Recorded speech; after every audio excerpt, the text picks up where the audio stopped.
And if I had to be another person to stand up, if I think, after really going through this, and looking at the files and looking at the case, if I really feel that Karen Reed didn't do this and I have to be a voice that stands up and helps, I will.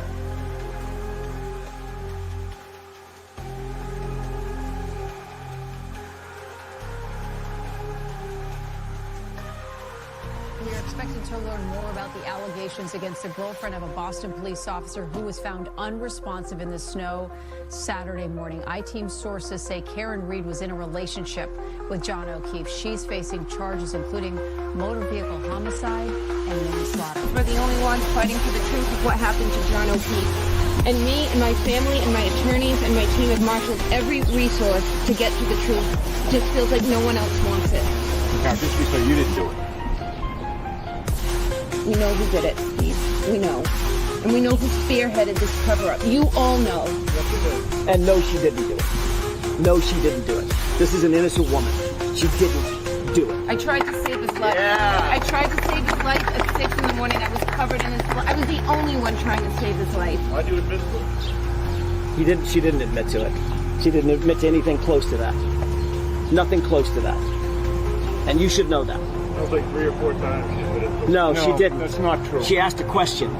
She asked a question, which is very different. She didn't admit to anything.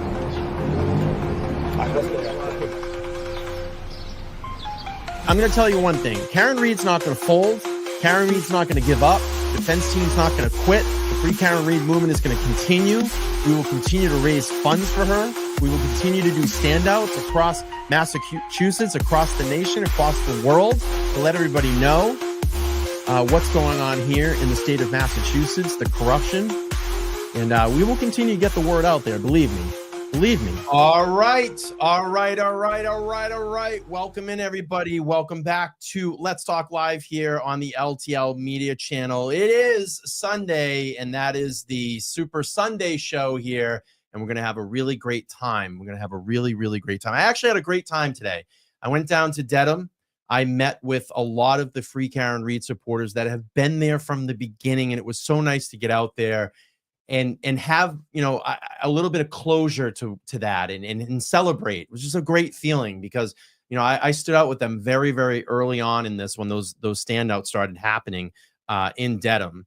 And it was nice because, you know, there were a few people there where I think a lot of the tension just went away because we were victorious and we all took part in all of this. And believe me, there were stressful things that a lot of people don't know that happened during this whole journey, this whole story, a lot of like backstory bullshit and cattiness. And it was an awesome feeling to go down there and just let all that go today. And I never, ever will feel bad or hold it against anybody. I never was that way. I get it. We were in a very stressful situation. But the bottom line is that we all contributed to freeing Karen Reed. We all were here for one common purpose, to fight back against corruption in the state of Massachusetts, and it fucking happened. We did it, and it's fucking amazing. It is so amazing. Let's bring some friends in today, some guests here, and I'm very surprised at something that kind of happened in a spare of about a half an hour, but someone decided to come in and join us today. So we have not Hailey Walbrecht, Jason Broyles, and of course the one and only, the lovely one and only Lauren DC. It's good to see you guys. Thanks, Brian. It's good to see great you. to be here. Glad to have you here in studio today, Jason. Thank you. Very It was a exciting for me. surprise. So how did that work out? Jason was up here. Tell us your story of the last time you left the studio. All right, I have this. I had this crazy thing happen. So on Wednesday, it was verdict day, you know, and anyone that knows me that talked to me in the buffer zone knows that I was here on Thursday. I did Aiden's case in the morning and the standout, and then your show last Thursday night. And then the next thing that happened was I said, I'm not coming back. I'm too busy. I'm not going to be able to make it back. And then, so I didn't come on Friday, and all day long, it was like fear of missing out. And like, there's going to be a verdict that I made a big mistake. So then on Monday I said, all right, I'm not going. I woke up, then the jurors had a question, and I just looked at my wife and I said, I have to. Here we go. And so I left. I drove up Monday. I drove up Tuesday, and you know, the anticipation was building. So Wednesday morning, she just looked at me and she goes, "You're going, right?" And I'm like, "I'm going." So I got in the car, and I happened to have her. We had to pick up her car at the shop Wednesday morning. So I ended up by taking her car because we had 2 cars. Yeah. Mhm. So I just got in her car, and when I was on the way up here on the highway, there was a construction zone on, the eastbound side of the Mass Pike, and a rock, what I thought was a rock, had flown across the median, and I heard the thud when it hit my car. And you're like, And oh fuck. I was like, You just "Oh, knew right away. that's not good." You're like, It "Yeah, that's wasn't not safe good." for me to stop where I Mhm. was. I just went Yeah. on down the road. I stopped at the rest area, and I got out and I looked, and somehow I missed the gaping hole in the upper part of my bumper cover, and I just was. I had anticipation about what was happening. I was nervous. So I just said, "It looks fine. I got to get to Dedham." I got back in the car. I drove to Dedham. It wasn't until that night when I was actually leaving, I went to a couple of gatherings Mhm. at the end of the day, and as I was leaving to come home, somebody was parked across from me, and their headlights were on, illuminating my bumper cover, and I saw the big hole. And you're like, oh. And when I shined my flashlight in the hole, there was a round steel ring from a piece of construction That's equipment. scary. That could have went through the Wow. windshield and like hit you. If that went through the windshield, I probably would be a goner. Like Yeah. the way that the weight that it was, and Jesus. so it's Wow. still in the bumper cover now. And so I was coming up today to file a police report with the Mass State Police. And then he hits me up. He hits me up and he goes, what would you say if it just came to your studio? And I'm like, why is Jason here? Because like, he was supposed to do this virtually. And he's like, what if I come to the studio? I'm like, yeah, come. I'm like, how far away? He's like, half an hour. I'm like, all right, just come up. So And that was the deciding factor because I looked at the traffic on the other direction in the Pike, and I looked at the clock. and you're and like, I yeah, said, I'm just going to go there. I'm actually going to not be late if I go there versus if Mhm. I went home. So Yeah. So here good I am. stuff. Good We stuff. love when we have guests in the studio, so it was a pleasant surprise. Yeah, Thank it's completely different when you come in and hang out. It It's just is. such a It's- different experience, and Yeah. and being able to look at the people in the face when they're talking to you is good. I think you need to do like a YouTube video of. I think you need to do like a studio tour because it Yeah. really It'd be is cool. I don't think people understand. I was just gonna Yeah. say, I don't think people understand what Brian has going on here. Yeah, Like it's this cool. is like a full-blown studio professional setup, It's Hold on, I'm going to try. It's We talked something. about this. I'm going to try this. Listen, you guys need to know what Brian. just break It's a it. secret, but you need to know what Brian has going on. Oh, That's all boy. I'm saying. Well, let's do this. Let's play some video. Moments outside as the verdict is being announced. Well, actually, Karen and her team are walking out, and I want to get your reaction to this because you were out there too, Jason. It's crazy. We were kind of all there, but we kind of all lost each other because there were It's so many true. people there. And once I think you were just in a position, you just stayed. And the Mhm. funny thing, I just found out, and I'm like, so across the barricade, I actually had access to be in there, and I totally forgot. Mhm. But I wasn't gonna like run down and try to fight through people because those cops would have been like, fuck you at this point. Oh, But let's play this and watch this reaction. Then I want to hear, how you felt through this because Lauren and I have talked about it a lot, but I haven't heard it sounds great. your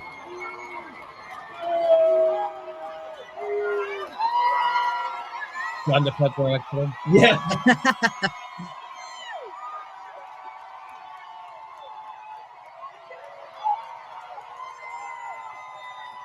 I mean, it's like a movie, bro.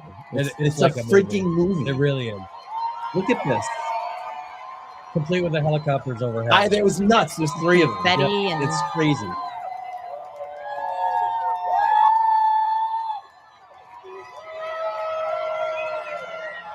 I don't know if you guys saw it, but at one point, the one of the news people came over and they asked us to make the signs for the helicopter above. So in the crowd, we Oh, all looked up wow. and Wow. I have yet to see the shot. but I Oh, wanna see wow. it.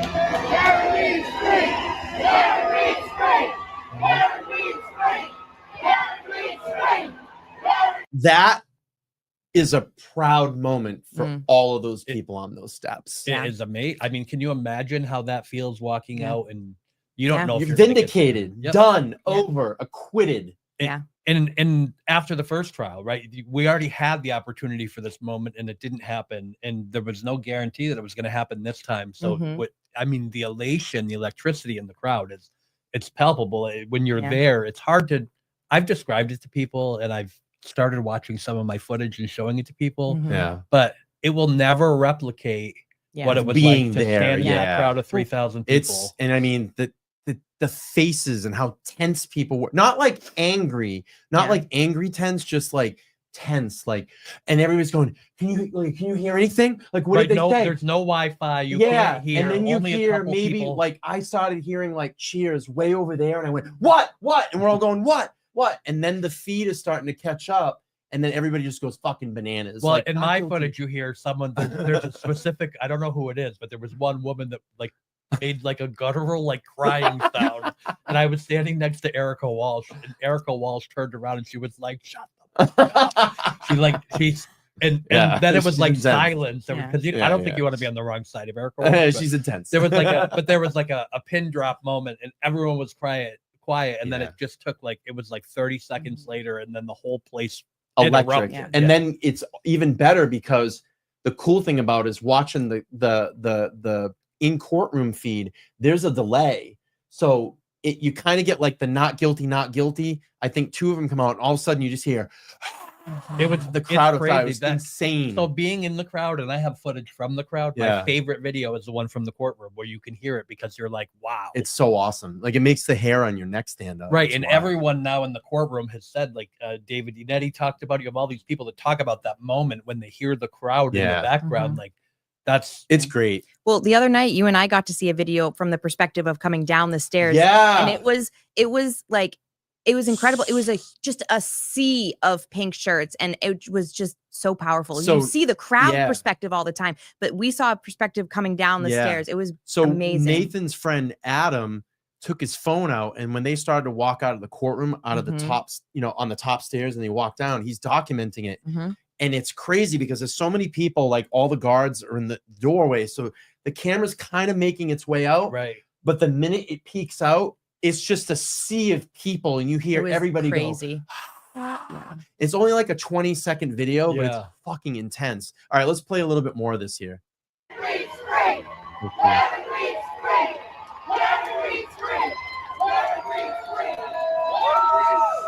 can see them looking at the helicopter. Maybe maybe it's the confetti they're looking at. Yeah. And I'll be honest with you, those are a little. Those moments were a little weird. Like I would say maybe tense when they're popping off. Like, is there gunshots going on right now? You're not the only one. I saw a video of People that. started looking. I had like, the same thought when I saw the videos. I was like, whoa, what was that? So I can tell you my location in that crowd is I'm further. You're this over I'm here. further to the I'm further to the right. Right. I am right up against the front of the barricades. I was standing because you can't see behind you because there's so many people. And one of those things went off right behind me. Did everybody get kind of? Oh yeah, I mean, my initial reaction was like I think Jen Root was standing off in front of me to the left, and I started to like reach for people because I was going to try and pull them. Oh yeah, like it was hit the ground. Like I was like, what was that? It really and you saw the face. And you're like, my oh my God. worry was just before this, right when they opened the street and put the barricades up and pulled the cars in, when they first pulled the barricades back, people started to move forward. Yes, I heard about this. They rushed and they're like, get back. It was scary. Well, yeah. It was scary. So Sergeant Hardman is the one that if anyone ever sees a cop acting like a maniac in the buffer zone, Sergeant Hardman was in charge of security in the buffer zone. He works for the CAT team out of Braintree in the barracks there, and he is a hothead. They call him Mike Hardo Hardman. Right. And basically, if anyone has footage of that, you'll just hear me yelling, de-escalate, de-escalate, because I was so mad. Yeah. Because he walked up and he was grabbing people. Oh yeah, I saw it. Like people, you move the barricades and you have the most polite crowd you could find at a Karen Reed event. Yeah. You know? I was surprised that they let people get up that close. Like when they started putting the barricades, I'm like, what are they going to do? Just bring it down to single lane traffic? I thought they were going to allow the traffic to come through. And then all of a sudden they moved the barricades up. People rushed because they didn't have them all in line yet, and they pushed everybody back. They wanted to move the cars in, I think. Right. And then they let everybody backed off, like didn't fight anybody. They backed off. And then all of a sudden they were like, all right, everybody can come. Like they kind of waved everybody. It was like, oh, that's kind of cool. The weird thing is I heard the plan ahead of time. Oh, you knew about it. I knew that they were going to block off the street. But I thought that included they were going to make all of us leave outside. Leave outside, yeah. I didn't know they were blocking off the street so we could go forward. Yeah. And it just really, it was a shame to see that. My other quick observation on the police there, the troopers, was over the last week, Now I've been there a bunch of times in between, and we see Erica Walsh get arrested. We see they're not nice to basically any of the Free Karen Reed supporters, specifically Sergeant Hardman. Yeah. And then what you see is over the last Monday, Tuesday, Wednesday, who are they going to for help? They now have a crowd that progressively grew. It was 1,000 to 1,500 to 3,000 that last day around there. And all of a sudden, Dina's their best friend. They're asking Erica Walsh, hey, could you pass this message to these people? It's like, wow, these are the people that you were trying to arrest 6 days ago. And did arrest in some cases. And now all of a sudden, we're old friends. Give us a hand. Yeah. It's funny. I mean, look at, again, I think like just me, and I might be wrong on this, but I think just like I was talking about, like going out to Dedham today and running into some people where, it's been kind of tense and just kind of letting that go. And maybe that's their moment. Like, hey, listen, I could be wrong. I'm not sticking up for them. That guy was like way over the fucking top through both trials. I get it. He's probably stressed. I wouldn't fuck with him. He'd probably stomp my ass in 2 seconds. He's a big dude. But I don't know. He's a big angry dude. I think and I think that there was a little bit of a sense of like, I think Dina did a great job to try to bridge that gap with him, knowing, the last 2 weeks. I think she did a really good job with that and trying to kind of calm him down a little bit. Like, dude, these are good people. They're not going to cause any problems. And the great thing about it, with 3,000 people down there wasn't one fucking problem that I saw. Not a soul got out of hand. No one got arrested. No one caused a problem. They were perfect. It was a perfect display of what the Free Karen Reed movement was about. Respect, dignity, loyalty, and there's a ton of other words that I could say, but it was just so good. Classy. Yeah, classy. That's perfect. It was a classy reaction. I do, and I think that was my problem, is that the reaction was so over the top, because I'm like, this is not the crowd that you have to do that. And frankly, like, look around. I don't care how many Metro-like cops you brought in from the Cape and from different places. If that crowd wanted to have their way, they would have got it. Yeah. They were severely outnumbered, which might add to their, the tension, but they didn't have to with this crowd, because this crowd was so in control. And I'm so proud of everybody that kept it in control. So a couple of super chats here. All Entertainment. I apologize. I know my glasses. It's going to be hard for me to read today. So All Entertainment, thank you so much for becoming a YouTube member. Appreciate that. The Goodman's $2. They say, I love you, Bri. Thank you, Lauren. And Freed. I love that. Goodman's here checking in. We have Woohoo Worldwide for $5. Says, funny how the mainstream media says hundreds of supporters when reporting it. It was not hundreds. There was over 3,000 down there. Oh, yeah. Over 3,000. All right, let's go back up to the video here and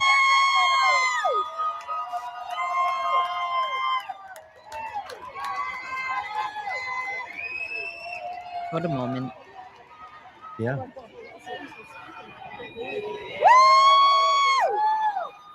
Felt really good for David Yannetti, like when he just in the court, when he just let it out. It is. I mean, he's been with Karen since the There's start. It was a little scary. Yep. I mean, considering what we deal with nowadays. You can actually see everyone. And there was a nervous. And the anger towards Karen. Right. That's what we don't fucking need. No.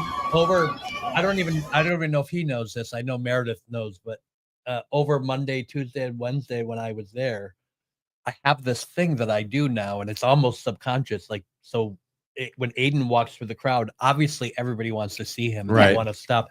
I keep making a joke that I'm going to do a calendar of pictures of Meredith O'Neill in the background of pictures because she's always in the background looking this way or she's looking that way or whatever.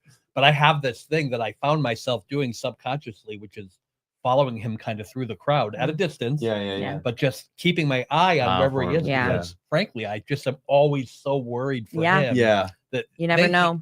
The level of hate for him is beyond anything I've experienced. And I get a lot of hate. And so I just always kind of stand nearby because I'm always have that. Just like when the poppers went off, my reaction was to look at who was next to me. I see Mary Bagwell in the chat. She was also next to me. It was a complete coincidence. But that's awesome. Every time I see him in the crowd like that, I'm just like, this is nuts. And I just try to trail behind like 3 to 5 feet so that I can be nearby if I need to step into action. Of course. Do something. Of course. Yeah. All right, let's play more here. Nick Rocco.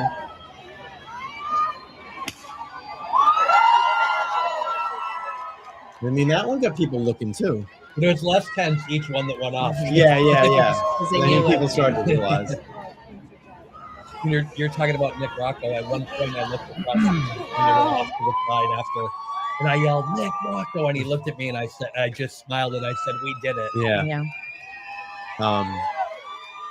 Yeah, this is great. I have great footage down the street that I took on Tuesday when I left. That is a great moment. It David sure was the Minetti. pumping of the arm. That is so good for David. That's such a good win for him. I agree. He was there from day one. Day one. He was Karen's first lawyer. I want to actually have people hear what I say to Tommy here. I'm going to turn this up. Let's put this play out. Okay. I ran. I'm like, I got to get the shot. This is a great moment between me and Tom Supermuli.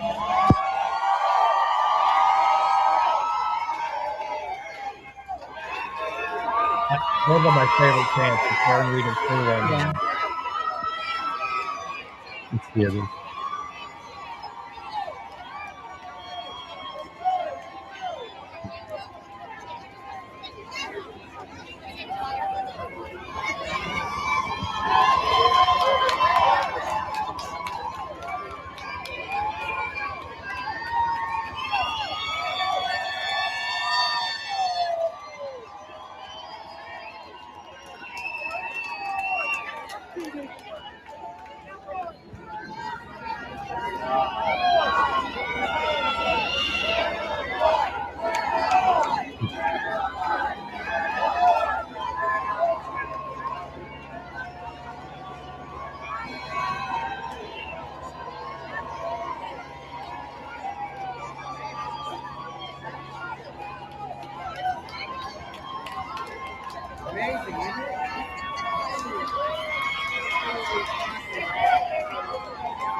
Yep. There it is.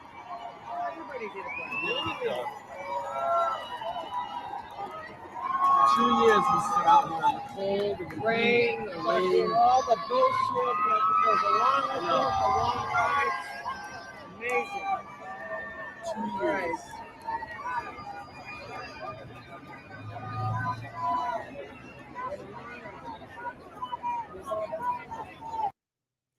You know, it's so a great amazing. moment. At one point, there was, like you said, we were having a hard time hearing the stream, and it was cutting out. And the Wi-Fi, you have 3,000 people in a small area that's not designed to do that. So I could get some Wi-Fi from the court building sometimes, but the cell service was cutting out. And I just remember turning to one of the people next to me, and I'm saying, "Is it all three? Is it all three?" No, yeah. And then I just started, I'm going to do it now. I just started basically openly sobbing. And like I said, I saw Jen Root, and, we just wrapped our arms around each other and we were crying because it's just, especially for someone like her who did not get the kind of justice that people for her deserve brother. in these situations. I was at work and I was trying to like listen a little bit on the background in YouTube, but I just wasn't in like a place where I could really do that. So I'm like, I don't have an X account, but if you Google like Turtle Boy X and you just reload the Google page, it'll show you the latest tweets. And so that's actually how I found out, because I couldn't hear the YouTube. I found out the Aiden's tweet, and I was like, it was so hard to not cry because I was like, I can't cry where I am right now, but it was an emotional moment. Oh, I have a surprise that I just got. I got to download it. I'm Italian. I can cry anywhere. And thank you, by the way, this person. Thank you. I just got a video, so I'm gonna try to download this and see if we can play it. But go, please. Yeah, we're gonna be in suspense until then. Yeah, I'm like, oh, what is this? I'm like, It really was. Just everything about that day was amazing. And the people from so great. everywhere, everywhere. I met people from all across the country that were out there. And some of them rearranged their flights, like they were leaving. Yeah, like, we were talking to leave. one lady out there. She said that she bumped her flight. She's like, there's a woman from Tennessee. I'm from Tennessee, and I was supposed to leave like 3 days ago, and I'm not fucking going anywhere. That's how it is. There were people they were like, I can't go. People, it's something interesting about this case because people follow cases online all the time. There's something different about this. People were compelled to to be a Right. part Yeah. of this in a much more comprehensive way than you normally see. Yeah. And I my phone, somebody in the chat said that their phone went crazy. So did mine. Like, after I got home from work, I took a little nap. But when I woke up, I had a million text messages and like Facebook messages from people who I didn't even know followed me close enough to know that I was like involved in this case, just saying like, congratulations, you must be so happy. And I was just like, I didn't even know that you kept up with me. Like, Same it was, thing. yeah, people I hadn't really spoken to much over the last few years, but you never know who's watching you. I The guess. audio, for some reason, when you share, if it's not uploaded to YouTube and you just share the video, the audio is always terrible. Everybody will get to see what's going on. So Nathan Reed just sent me this video. This is the video we're talking about. We were talking about So earlier. I'm guessing Okay. that Nathan's probably watching. So hi, Nathan. Hi, Nathan. Thank you for the video. Yeah. But this is Adam took this video. I'm going to show it to everybody here in a second. And this is the first time that anybody's going to see this publicly. This was the one that This we got is to see. the other night. badass. This is badass video. But let me just get to this really quick. Al, thank you so much for $5 Canadian. Said the supporters are, and I'm squinting because I don't have my glasses. The supporters are the cheese in the ham sandwich stuck together, onward and upwards, now to save Turtle Boy. I Amen. love that. That's so Amen. cool. That's so cool. And now breaking exclusive video Yeah. live from the scene. Yeah. So let's share the screen here. And this is what we were just talking about. So Nathan's friend Adam took this, and you're going to see the moments when they walk out after the not guilty acquitted verdict, and you'll see the crowd. This is so cool. So thank you, Nathan, that you passed that. I appreciate that. I can just hear it already.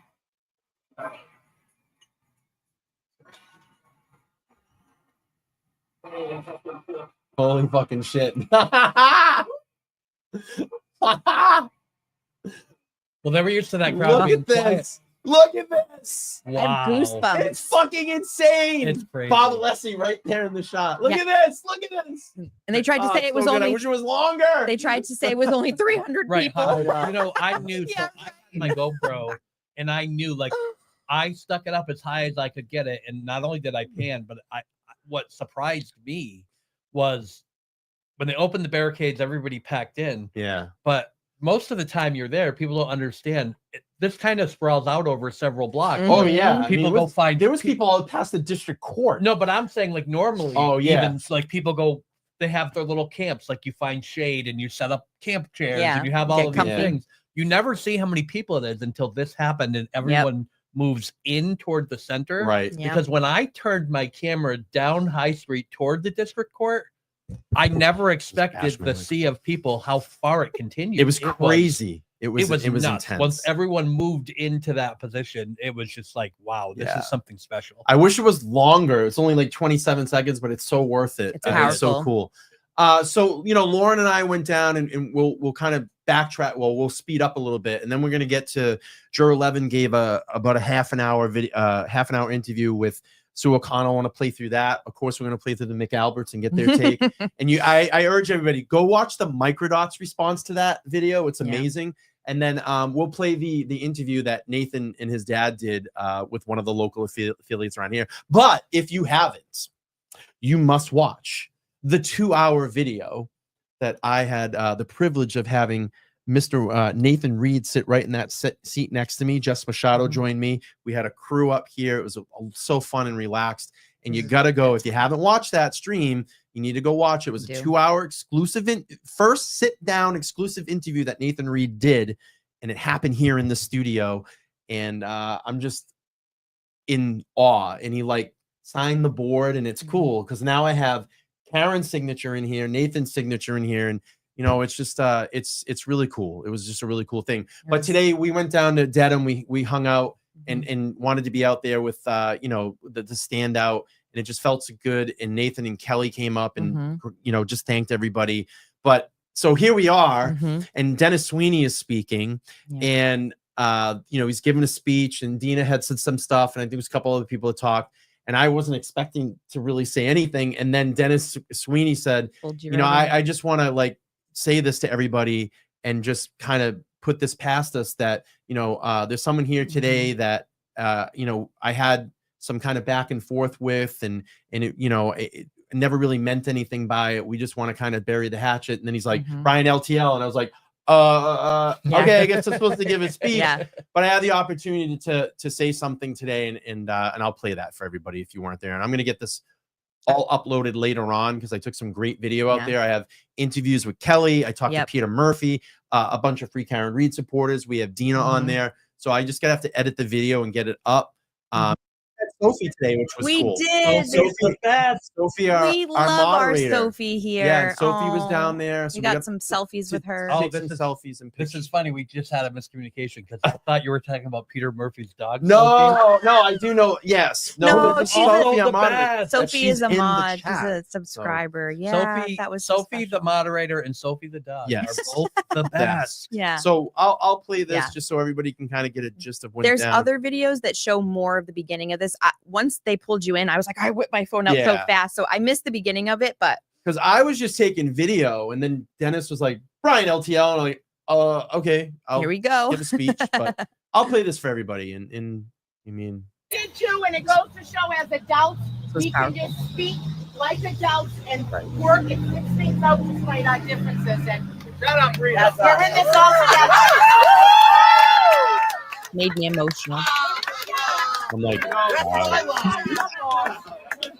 I'm not one for speeches. I can get on my channel and yak all day long, but I just want to say that, I appreciate all of you down here, supporting all the content creators. If Aiden Carney didn't bust this open in May, in April of 18, it would be completely different. I say May because I always think of that first hearing when everybody's in the courtroom like this. It's just April crazy. 18. Right. Okay. First I think people retrial thought you said hearing. 2018. But No. if Aiden Carney didn't April bust this That makes sense. wide open, this would be a completely different trial for Karen. I heard that from Alan Jackson's lips to my ears. And you all today need to take a bow because we've done something here that has never been done in years in Massachusetts. This is a very historic moment, and you all should be proud of every single thing that you did to take part of this historic moment. I sat out the other day, and when I watched Karen walk out with her team, it felt like a movie to me. It felt like I was inside a movie. And I knew deep in my heart of hearts that it was supposed to end this way. It was supposed to end this way. And to watch... You got it. Come on. This is when I choked up too. Aiden walk down and be celebrated. Yeah. Every single fucking thing in this. And he deserves every piece of good fortune that comes his way, because if it wasn't for him, we wouldn't be here. This would be a different trial for Karen. So thank you all so much for all of you coming here and supporting independent media, free of the media coverage. And you all know how they treated Karen in this. The photographs of her looking funny or weird or whatever. All the nasty news, mainstream media news articles that were posted about her. All the hit pieces that they did throughout this entire double trial. Again, I'm kind of running out of words here, but thank you all so much. I got something to say about the media. They cut off Missy last week. Court TV did. In the middle of her sentence, Matt turned his back and walked away from her like an asshole. So screw Court TV, and the media's got to learn. Make the media. Talking about this all They're still not over she's fired up and she's what's not going wrong. on here. Does So not when hold they back. I come love back that. and they treat anybody like shit, we're going to ignore them, turn their back, and it's independent media here in Massachusetts. Yeah. Especially Channel 5. Tell us how you really feel. Channel 5 interviewed Dina and I on Wednesday, and then they ran it on the third. They put in the lower third. They put my name under Dina. So when Dina's speaking, it says Jason Broyles, Karen Reed reporter. We laugh about that. I posted it. I just, and that's the thing is like, I want, and I always say this, like, really, if it wasn't for Aiden, we wouldn't be here. This would 100%. Be completely different for Karen, and that guy, he deserves, like I said in this video, every bit of good fortune that comes his way. He went through so much bullshit. And it's still going through. And it's still going on. It's not over. And, I admire that guy a lot. Yeah, I really me do. too. I think the thing is like people who've been, I understand, I say this all the time, like I understand where people have disagreed with things that he's said or Of done. course. And I certainly haven't agreed with everything he's said or done. But at the end of the day, to watch these media members, again, they call him the blogger as if it's an insult. Do you know what you know what would be the real insult is if they called him a member of the mainstream media. Yeah. Because those are the people that are out there that are heartless and soulless and are trying to find the angle that they think is going to make them the most popular. They don't face any adversity in what they're doing. But the truth is at the end of the day, I always tell them you should own that title of blogger because not only are you a journalist, but you're also a blogger. There's nothing to be ashamed of there because the way in which you've done it has literally changed the world in media landscape. And to see how they treated him at the end of the trial versus at the beginning of the trial when they he's a fucking hero now. He's a hero. Everybody wants to talk to him. No one wanted to talk to him at all. And we were the ones that were only, talking to him and bringing him on our shows and getting, interviews with him and putting, his side of what's going on. But the minute Karen walks, he's the fucking hero now, where they villainized him. They did. Villainized him for 2 fucking years in this whole thing. And it's disgusting. And that's just how it works, Jason. He's the hot, trendy piece now. We got to get him on our show and talk to him, and like I said, Aiden, if you're watching, you deserve every piece of good fortune that comes your way. You did an amazing job. You started this movement, a grassroots movement, which is so hard to get up off the ground. You told the truth in all of this. You cracked the case. You did a phenomenal job with all your research, getting the facts straight and the facts right, and you were not wrong. And I knew all along following this. I mean, I had a lot of fucking people friends of mine that just stopped talking to me, or I can't associate with you because X, Y, and Z. But I also gained a lot of friends, people here in this room, people in the chat, and lifelong friends, Mazza, Todd McGee. There's so many people to name. Nan, Mike, Young Jerks. There's just so many people to name, and I'm not going to get everybody here, and I apologize, but I think you get the point in all of this. And I'm losing my train of thought, but the people that left and didn't want to support me, they're not real friends. Those are not true friends. And the people that you gain when you go through situations like this together, those are true friends.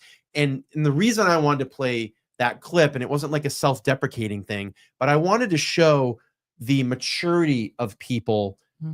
Dennis Sweeney popped up and said, "Hey, I'm sorry." And I apologized to Dina many, many months ago.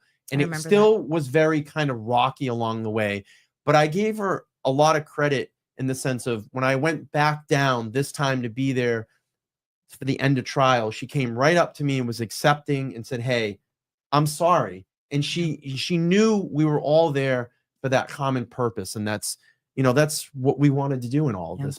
Bygones be gone. I never felt like I never held any guilt over anybody. I just No, I'm sorry. No, you're good. I just wanted to. Just the one thing I want to say, because you just said the word that triggered me. If I searched through, I don't care if it's my Twitter direct messages, my phone messages for the word bygones, that has appeared so many times in the last week, and with just that moment on the street when she walked out the door, that just wipes everything away. Because the one thing is you're a bunch of adults. It's really hard to question everyone who worked so hard for this. Like, you may not agree with everything they said or did, but it's hard to look past the fact that everyone had this common purpose and worked together and maybe worked separately. But at the end, we all got to the point. The end result. That's all that matters. And look today on X, Will came out and apologized to Mike, the beef that they had. And that's a good thing because you just got to let it go. I mean, we're all here. We were all here for a common purpose. And listen, there's egos and attitudes and all that bullshit. But the bottom line is, and I've always said this all along, it's not about you. It's not about her. It's not about me. It's about Karen. That's all that it's about. And guess what? She walked out and we fucking won. We fucking won, baby. And we won in a court of law that was every fucking odd stacked against her. Can you imagine everything? There were no poker chips that fell her way. I mean, like they kept stacking it on and tried to fuck her left, right, up and down. And she just stood there the whole time and said, fuck you, I'm fighting back. Yeah, it's not going to happen. After we hear Lauren's point, I have an apology to make too. I want to. Of course. I was just wanted to add a couple things. You know, you were talking about how, you know, you might not agree with everything that Aiden says or does, but you respect him. I think that concept gets lost sometimes these days, is that like you don't have to agree with somebody 100% of the time to respect them. I mean, even like your best friend in the world, you're probably not going to agree with them 100% of the time. And you know, nobody can deny that this movement would not exist without Aiden. Like you No have to fucking hand way. that. You Yeah, have to of give him that. course. Like you have to give him that. And the other thing I want to say was that, you know, a lot of these apologies are coming out now. I think that, you know, Brian and I had talked about this in, you know, private conversations about how there's just kind of this like hollow, empty feeling now that like this is all just done and over with. Yeah. We've all put so much energy into this the last couple years. And I think that feeling, I think we're all experiencing that. And I think it kind of just puts things into perspective. I think everybody's kind of feeling that feeling, and it's making us all kind of be like, you know, we all came here for the same reason and we accomplished what we came here to accomplish. And like, let's just put the bullshit aside, you know, and, you know, to continue on what you were saying about how, you know, you realize who your true friends are when things get hard, when shit hits the fan. I mean, you know, back over the winter, you know, things were rocky. There was some things going on and, you know, I almost quit. I did not let you do that. I didn't let you do that. Because of like the way I was being treated. And I'm like, fuck this. Like, I don't need this. And I'm like, but you know what?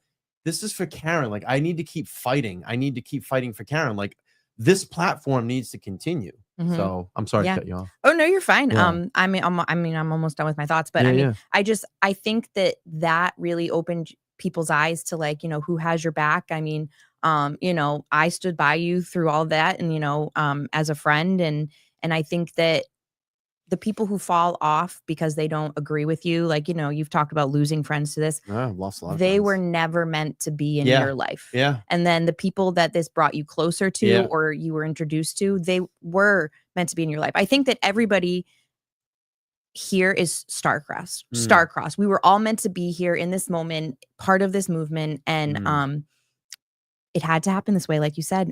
And we accomplished what we came here to accomplish. And I think it's creating a sense of unity that maybe the end of things kind of, you know, that sense of unity, people were lacking a little bit.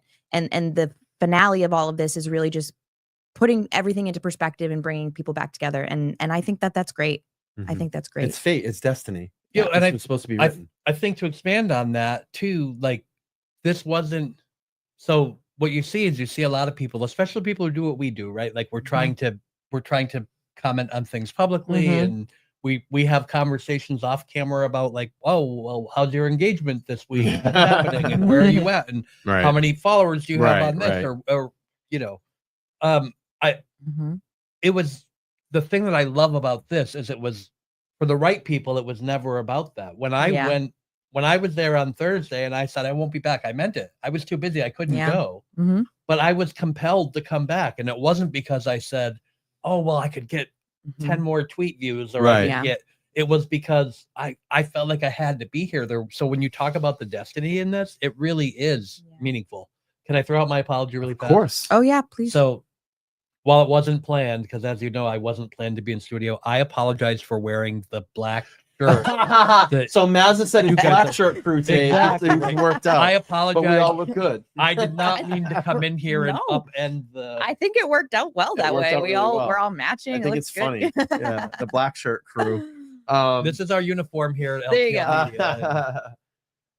You know, and just going back to like, you know, the thing, like, and I'm just going to touch on this a little bit, and I'm glad that they made up because I was disappointed when that whole fight with Mike and Will happened. I was really disappointed. I'm like, dude, you guys can't shit on each other. Like, we've been in this from the beginning. Like, you guys shouldn't be fighting. And I was really disappointed because I'm like, we're OG. Like, we were here from like Aiden, of course, is the OG master, but we were like me, Mike, Will, were really the first group that kind of came in and were doing things. And I'm like, dude, like, I'm thinking to myself, you guys got to put this aside. Like, we're OG, like, you know, and I was just disappointed, but I'm really glad that turned the corner here and people saw the light. And I said this the other day, I have come out of this such a better person in my life. Like, I've been super open about getting into therapy. My therapist is a monk. Like, he was in the monkhood for like 8 years. He went into like solitary and just no phone, no nothing, and lived in like India off the grid. And that guy is so fucking calming in my life. And it was like going through that and then just interacting with new people and learning, you know, new skills and tolerance and just doing the repetitions of the show and, you know, and just improving myself, you know, and working on my health again and getting healthy and mentally and spiritually. And, you know, I even talked about, and I don't want to get like too crazy about this, but like, you know, destiny and fate, and is, you know, am I starting to realize, like, is there a God? And, you know, I never really explored any of those topics because I thought maybe I was too afraid to, but now, like, I feel like I've had such a spiritual awakening and all of this, and just being around good people that have good hearts, you know, like from every single person I've talked to on the street out there, and to have that commonality with everybody, and the people that come to the shows and watch the chats or might send me an email, and I feel guilty that I can't answer all of you, or a message, and I might just give a thumbs up because that's the only amount of time that I have. But I mean, it's just it's been huge. Like, it's been crazy. I just wanted to take a moment to say that, like, you know, Brian and I have been friends for like 8 months now. And, you know, from the perspective of someone who has, you know, a personal relationship with you, a personal friendship, your growth has been palpable. Like, I have seen you grow and change and learn. We all have, though. Absolutely. But I just wanted to acknowledge it for you. You know, I appreciate it. I've seen you grow into somebody who's able to kind of like let things go Yeah. more and brush things off and see the bigger picture. And I just want to acknowledge that, like, Thank you. the changes that you've gone through are visible. This was stressful, like getting this going. Like, it put a lot of stress on me. I mean, I was fucked up for like 6 months. I'm like, I don't know what I'm doing. And then it was weird. It was like, when I got out of that room up there, and I'm telling you, that was a bad energy room. But the minute I came into here, I was like, okay. And the weird thing about it is I have a lot of Buddhist stuff in here. And the girl that was in here before had a lot of Buddhist stuff in here. So maybe we kept that energy in here. It is actually This used to be, I'm sorry, this used to be a massage parlor. So I can only imagine all the shit that went on in here. I commented that last time I was here. But, no, can I get a handy? but the room has really good energy. Now, Yeah. Sounds horrible that I'm saying it after that, but the room does have really good energy. Like, when you come in, you've done it. Yeah. I said to Brian that he should do a YouTube video of, he should do a studio. I tour, wanted it calming in here, you know, and it works. So, yeah. But I want to go back to what you were saying about I don't think people understand how emotional everything about this is, not just about the Karen Reed trial, but about about the content creation and the relationships with the other creators. And, you know, I have the distinct, I loved when I saw that Will and Mike buried the hatchet today, but I have this distinct honor. I was in 2 major things. I was on, obviously, Sean McDonough's show the day that he had his manic meltdown. Yeah.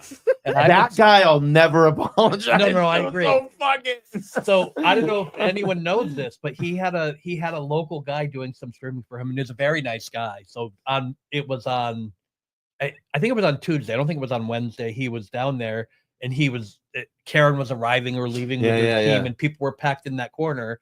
And I happened to be walking by, and I hear this guy say, "Does anybody want to go on camera on the back channel with Sean?" And I said, "Sean McDonough?" And he said, "Yeah." And I said, "I do." And he turned toward me, and I said, "Hey, Sean, I hope you liked my article." That's exactly what I said. And the stream got cut off, and then there was all these things. And then I had to apologize to the poor local guy that was streaming for him. I had to apologize to, because I'm like, I really put you in a bad. I put you in this moment, like, that you didn't. It had nothing to do with you, and I'm really sorry I did that to you. But so back to my story about it was the highlight, one of the highlights of my day. Back to the story about the emotional piece of this.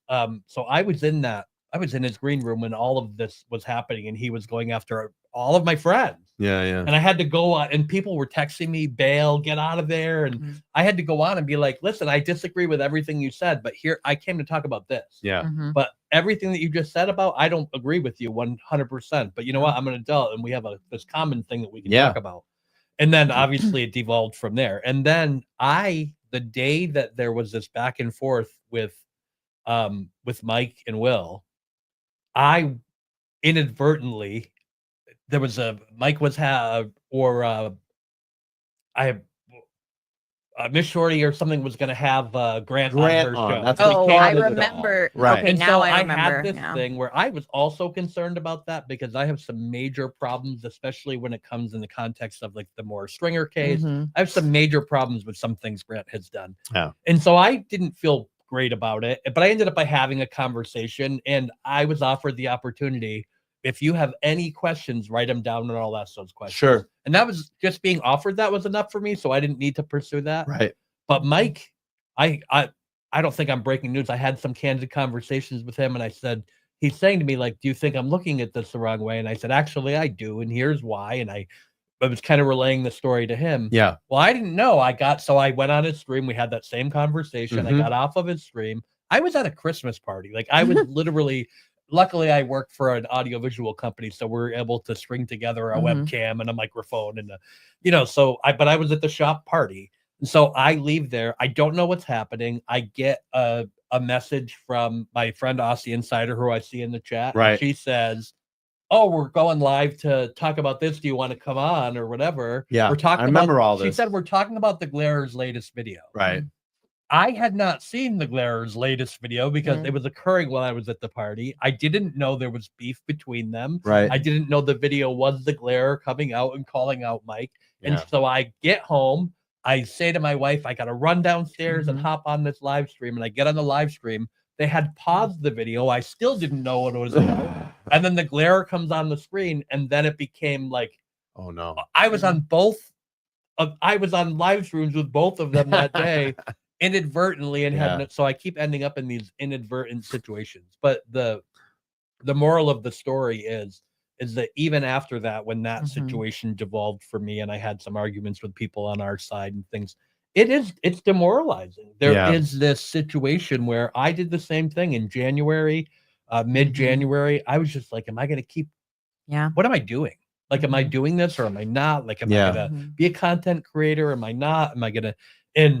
And it really was affecting me emotionally. And the person that gave me the best advice in the world was Aiden Carney. That's great. And he just said to me, he said, you could just let all that go. Yeah. Yeah. You could just not respond. You could just not be a part of that. Yeah. And continue with what you do. And he said to me, he said, you're better than that. And you're letting that hold you back. So why are you doing that? There was, I wouldn't say beef, but there was some tension between me and Mike. I mean, it was kind of like unspoken tension. And when I saw him at one of it was a Karen Reed fundraiser where it was like 99% of her family there and friends. And it was just like I remember that. Yeah, that's yeah. I mean, Mike, I have to say, walked right up to me and was like, hey, and shook my hand. And we kind of buried the hatchet that night. And it felt really good, and I think this is a good. I don't want to get too much caught up on this too much longer, but I think it's a good thing. Again, I think it's a good thing that things have worked out. People are squashing what they need to squash. And listen, I mean, we fucking did this all together. I don't care. I mean, there's people I don't get along with and all that stuff, but I just whatever. I respect the fact that they pick up a platform, put their balls on the line or vagina, if that makes any sense, and just put that out there and really got in with this because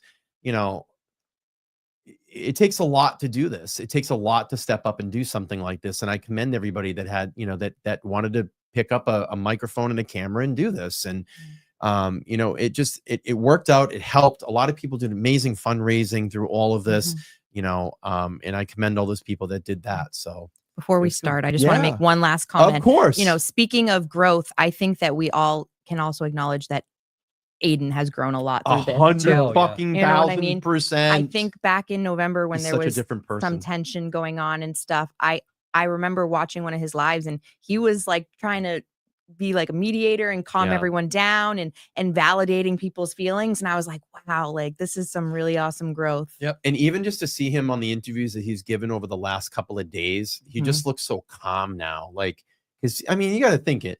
You got to think that, you know, like you're running with one of the hottest stories around the world, really. I mean, we had brought people in from around the world. And like you've put now yourself out there, your reputation on the line, but you fucking believe in this so much and you know the evidence. You just got to make sure that people understand it and go, no, it's this way.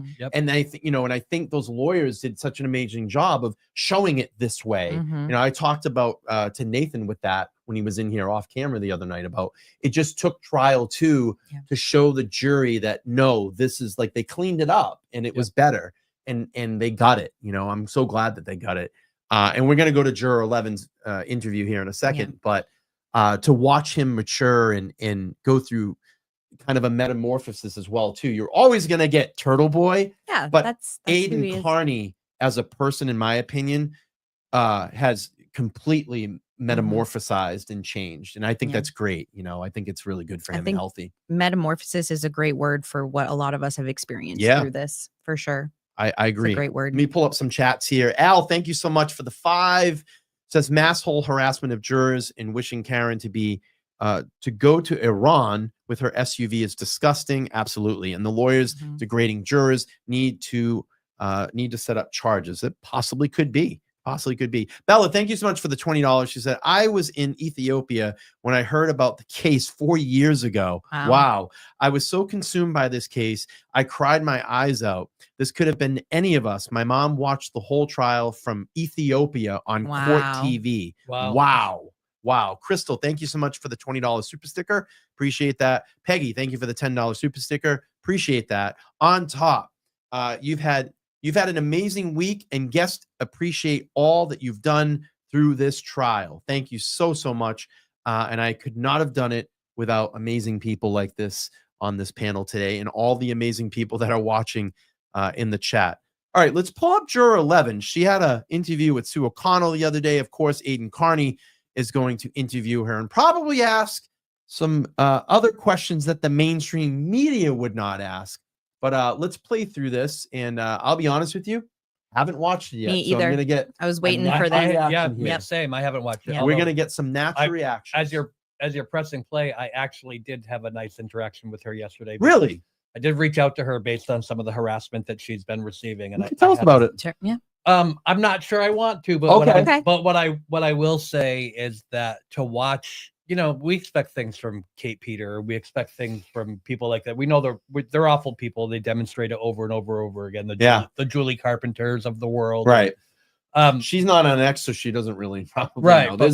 But you've heard of Kate Peter, right? Peter, yeah. Heard that name? Of course I know who that is. Jess Machado's, I have to say, Jess Machado's video that I have of her when she's talking about, you know, in trial 1 when the blue people showed up, and Jess Machado ends the video and she goes, you know what? In Kate Peter, I can see that nose from a mile away. There you go.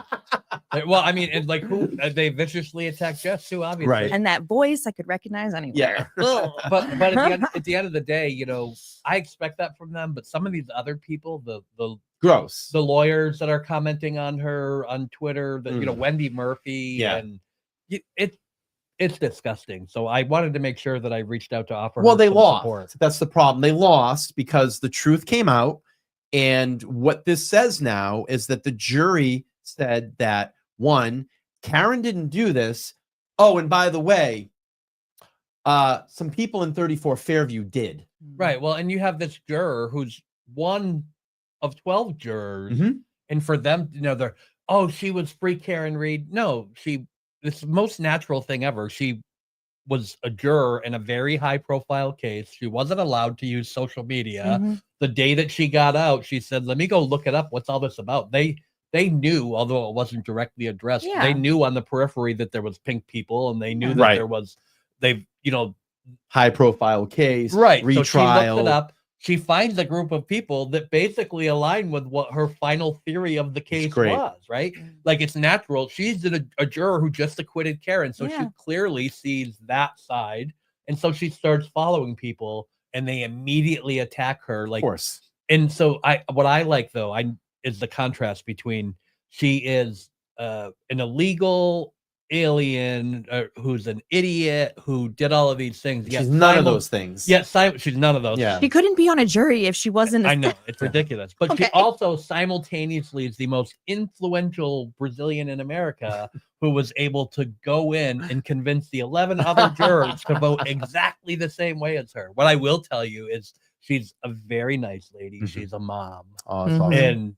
And all she wants to do is Do the right thing. Yeah. But if anyone has a chance to check out, I did have a tweet, if you go back and look today, saying she's my new favorite trial commenter on Twitter and that people should follow and support her, Yeah. because the other thing is she is hilarious. Yeah.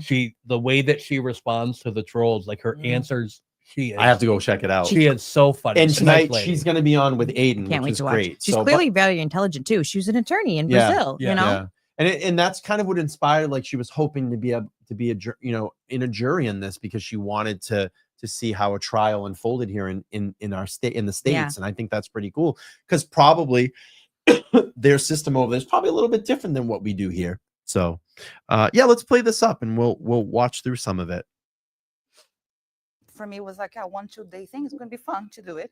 When the judge said, oh, it might take 8 weeks, I was like, I'm wow. gonna add this too. I love the fact that, and she's probably going to talk about it, she went through the evidence. She looked at the evidence and she said, as things are unfolding, and I don't think it's, everybody kind of knows, she's like, I was leaning towards the possibility that she did it. But then that last 3 to 4 weeks, when I really saw ARCA and saw the demonstrations and saw what they were bringing to the table, I went, this doesn't make any sense. There's another juror with an interview out today that basically says the same thing, that she went into it initially thinking she was going to be a guilty juror. And saw ARCA and it just blew them wide open. All right, here we go. So I hope I'm not selected. And once I was selected, I had to run. All I could think was the logistics of everything. So I just want to run home and make phone calls to arrange everything. But I was excited. I was happy to be part of the process. I had no clue it was that big. It was a mediatic case. I had no clue to get a lot of attention. But I did like the idea of being part of something that big and important. Can you tell me what you knew about the case? Of course, Sue's the microphone's not on. You don't have to be ignorant of the case. You just have to not have an opinion formed, right? Be open-minded and evaluate the evidence in the courtroom. So what That's a did you big know mistake. about Yeah, the it's Karen huge. case before you started hearing? Why would you not I know check- she had a billboard on places Route don't 1 get every fired time for I go that. grocery shop. I see Free Karen Reed. Interview. That's all I knew about her and her name. I also saw some lounge that had signs Free Karen Reed, but didn't strike me to go search and understand what it was. So I had no clue what crime or what she did, who she was, who John was, nothing. I really didn't know. And I never heard about those supporters, the big crowd she has. I learned that the pink was her color like mid-trial. So I stopped wearing pink because I had a lot of pink shirts that I didn't want to Wow. I didn't She really adjusted. know. I don't watch local news. I don't watch television. I had a pause on social media, and whatever I have on social media, my X account is my last post is 2022. My Instagram post is last one was last year. So I just didn't have access to what was going on here. I'm more interested in international news, Brazilian news, and that was it. Can we talk about your background a little bit? Because you came, I called you the expressive juror because the jurors I thought generally were very stoic. And I love Sue. I know. And I feel bad that I'm telling you, she probably went fucking microphone after this. Poor Sue. Your expressions became a little bit more obvious. I know that you were controlling them because I could see you. I also couldn't read. I have to say this. Sue O'Connell was so kind to me when she came out of the courthouse, because she was in a frantic moment. And I have the video of it. And I just haven't posted it yet, but she's getting ready to start doing her live shot as the verdict's being read. And she's literally talking to her cameraman. She's talking to her producer in her fucking ear. She loses her earpiece. And I'm literally looking at Sue and go, Sue, what was it like in there? And she's explaining to me, going through all this chaotic moment of trying to get ready to go on air. And she literally took the time and was explaining it to me. And I thought that was a really cool moment. And she's like, it was tense in there and it was like this and that. And she's just kind of rattling a bunch off. And I was like, that was like really cool that she took the time to do that. I met her in the security line going into the court in Dedham once. And she's just such a nice lady. Yeah. I mean, a lot of people got on her about the way that she reports. Like, listen, she's mainstream media. So, but Todd was on a lot with Canton Confidential. Go ahead, Jay. Well, she's got more integrity than anyone else because she doesn't fit the mold, right? She's not your walking down the street Right. Karen Reed supporter. She's not, this is someone who you may agree with or not agree with politically, but she's someone that can respect differences of opinion and at the same time give you her opinion. And she's got integrity. She tells the truth. It's really hard to. She did a good job. I told her you did a good job. And poor Ted Daniel got the shaft, dude. He should have been in there. Yeah. All right, let's play this. So here's the problem, everybody. Sue O'Connell's microphone is not working, so that's why you're not able to. She sounds so low, and that's why the juror sounds so loud. So I can only tweak this as loud as I can get it. I would just say turn up your volume as loud as you can get it, and you'll be able to listen along. All right, here we go. Look, going back and forth between the lawyer and the witness. Can you talk about your background? Yes, I have a law degree from Brazil. I'm licensed to work in Brazil. I graduated in 2010, and then right after, a year and a half after, I moved to the States to study, to learn English. I didn't know any English before I got here, and I never worked again as a lawyer. I just helped some colleagues I have in Brazil with some cases. Sometimes I can do a petition from here. I still know how to write and think like a lawyer. And I also have an MBA in marketing, because my life is here now and I want to do something professionally after my kids grow a little bit. So I combine marketing with my law degree, and I work with the Brazilian law offices to do the digital marketing, the social media, and those things. Another reason why I was involved with the social media, but all in Brazil. Everything I saw was all in Brazil, was never here. I remember her too. When you reached out to me, you indicated that I don't want to put words in your mouth, and I don't remember exactly, but it was surprising to you what people were thinking about the case after you were able to plug back in to the world about the case. What are some of the misconceptions you think people out there have that you've seen? You need to And is there anything turn your volume up if you can. Some people got things right. I reached out to you because I thought you had a good impression. We can't. This Oh, is it's okay. just the way that this is. Okay. And so I've been explaining to everybody. Sue O'Connell's microphone did not work during this interview. So you're gonna have to try to turn up your volume. I can tweak it just as much, but what's gonna happen is when they're going back and forth, it's going to be so loud. When they go to her, the juror, it's going to be so loud. It's going to blow out your ears. So unfortunately, it's just the way it is. It just happens. Of us. I choose the journalists I want to talk to. More people came on the way, but before it starts. I didn't have a chance to look to all the media and all the news about us. I just look on X. And I start, as soon as we get back in the room after we give the verdict, I just open my X account, and I start to following everybody. I didn't know your name. I didn't know anybody's name. So we start to guessing who is this, who is that.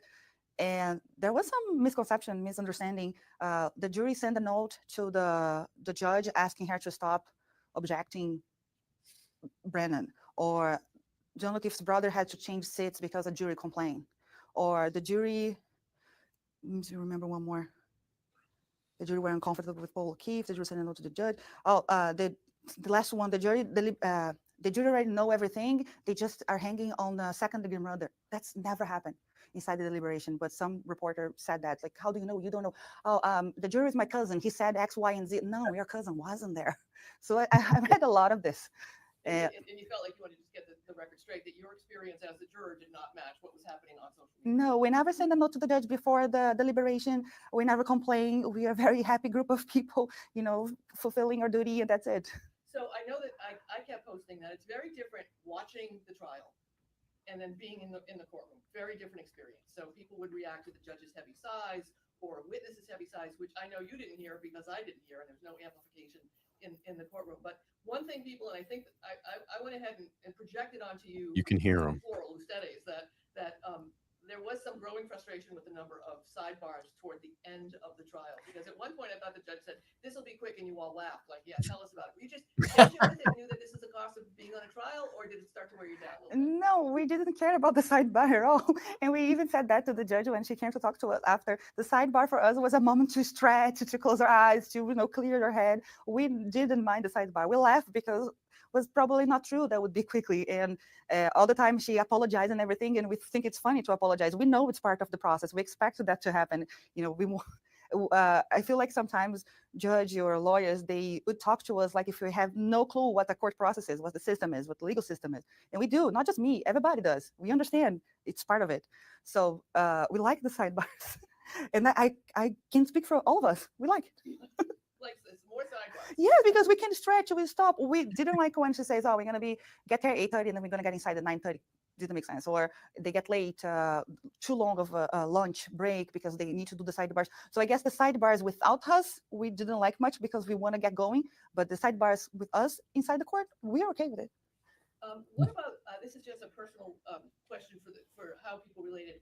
I know that I can't sit for 10 minutes without my phone, right? I can't pick up, if I'm sitting waiting for something, I want to get my phone. I just want to look at it. I want to scroll through stuff, even if it's unimportant. And I kept looking at all of you having to sit there, and some of the sidebars, which would go for a long time. And your generation, I mean, I'm 63, right? So I actually remember having. Really? She looks good Sue for her age. O'Connell is 63. Get out of town. Wow. She looks great. I thought she was like late 40s. Yeah, me too. I thought she was like my age. I want her skincare Good routine. for her. Jeez, man. Brian's fishing for his next interview. He wants to. All right, here we I know I go. don't want you to speak for other people, but I'm sure you chit-chatted about it. Was there an anxiety of nervousness of not having a device?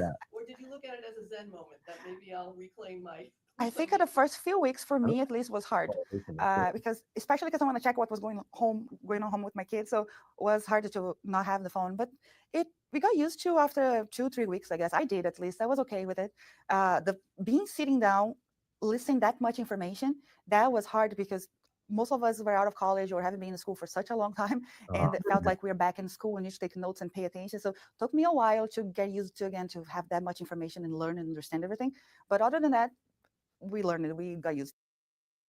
This is a great juror. And I'm not just saying that because Karen won, but she's actually interested in what's going on in front. She wanted to do this. She wanted to be part of it. She did her duty the correct way. And listen, we took notes and we were paying attention. Like they really, really wanted to be part of this. And I think that's great. She was genuine. Yes. Wanted to do the right thing. This is the jury they needed. Yep. This is the jury they needed. Yep.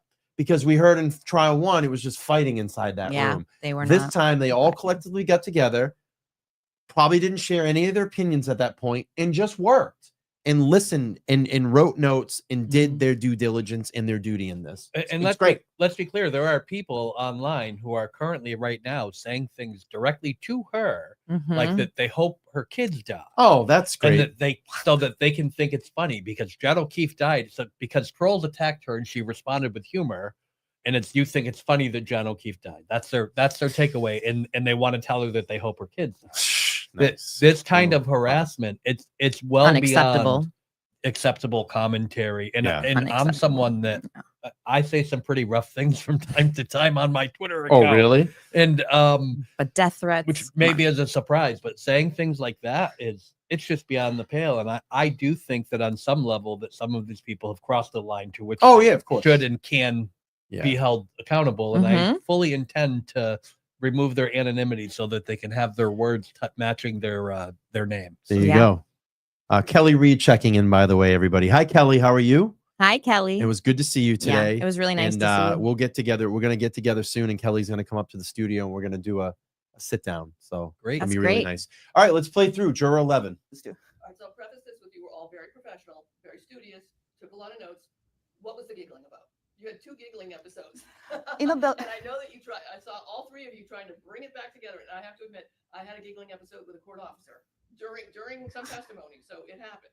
I remember one of them was because I think Alan Jackson asked Yuri Buchanan, the judge asked, you expect me to read all this? And then Alan Jackson, yes, I do. So we laughed about it. It was a thing, document.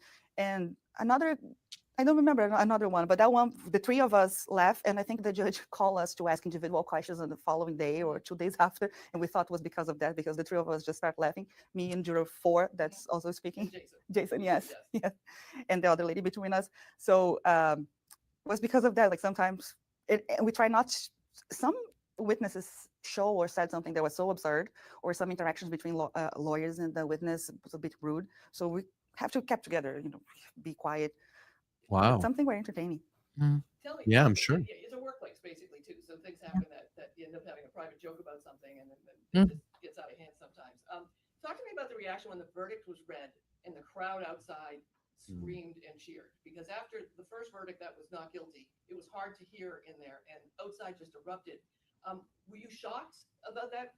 Tell me what it felt like as you heard you heard your verdict being read, and then you heard the crowd outside. To be honest with you, I don't remember what happened in that courtroom that day, that moment, because once I heard the people outside, I just closed my eyes and I started crying, and I left the courtroom without looking to anyone. I know. I did not expect to Wow. hear it, because through the whole trial, we didn't hear anything on the jury room.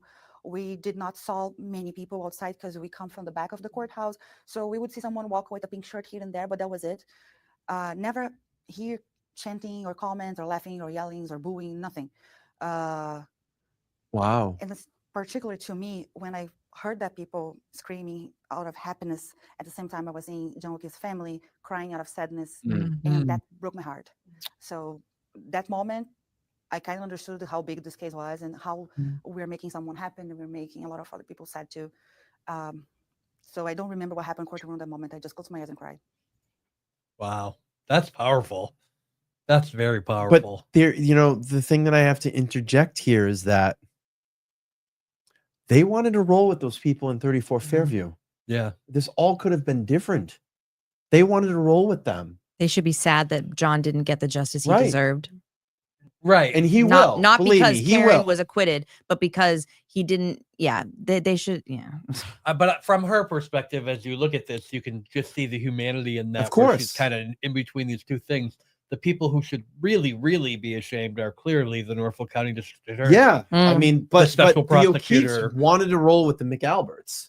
I mean, I said to my mom today, I went over and did, Sunday morning with her, and we do that a lot. And I go over and we were talking about this, and she said, how are you doing? And, I'm explaining everything. And I just said, it's crazy to think that that the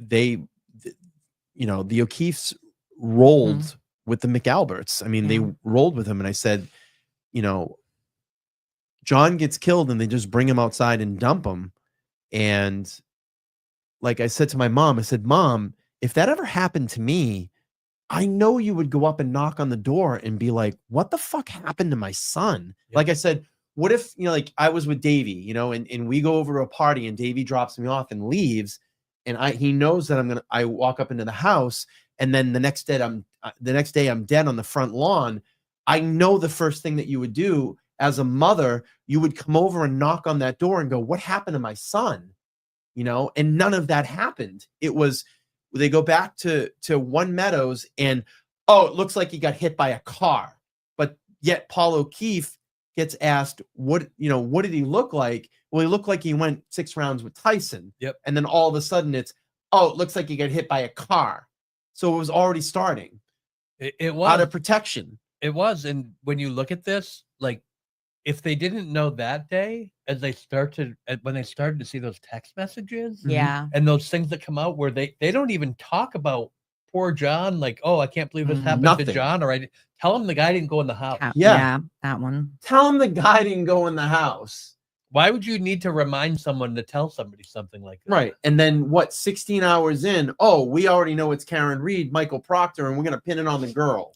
She's fucked. I think this is a big deal, because I think what people miss in that tell him that he didn't go in the house, that people don't miss that. People miss the fact that it was before anybody accused them of anything. Course.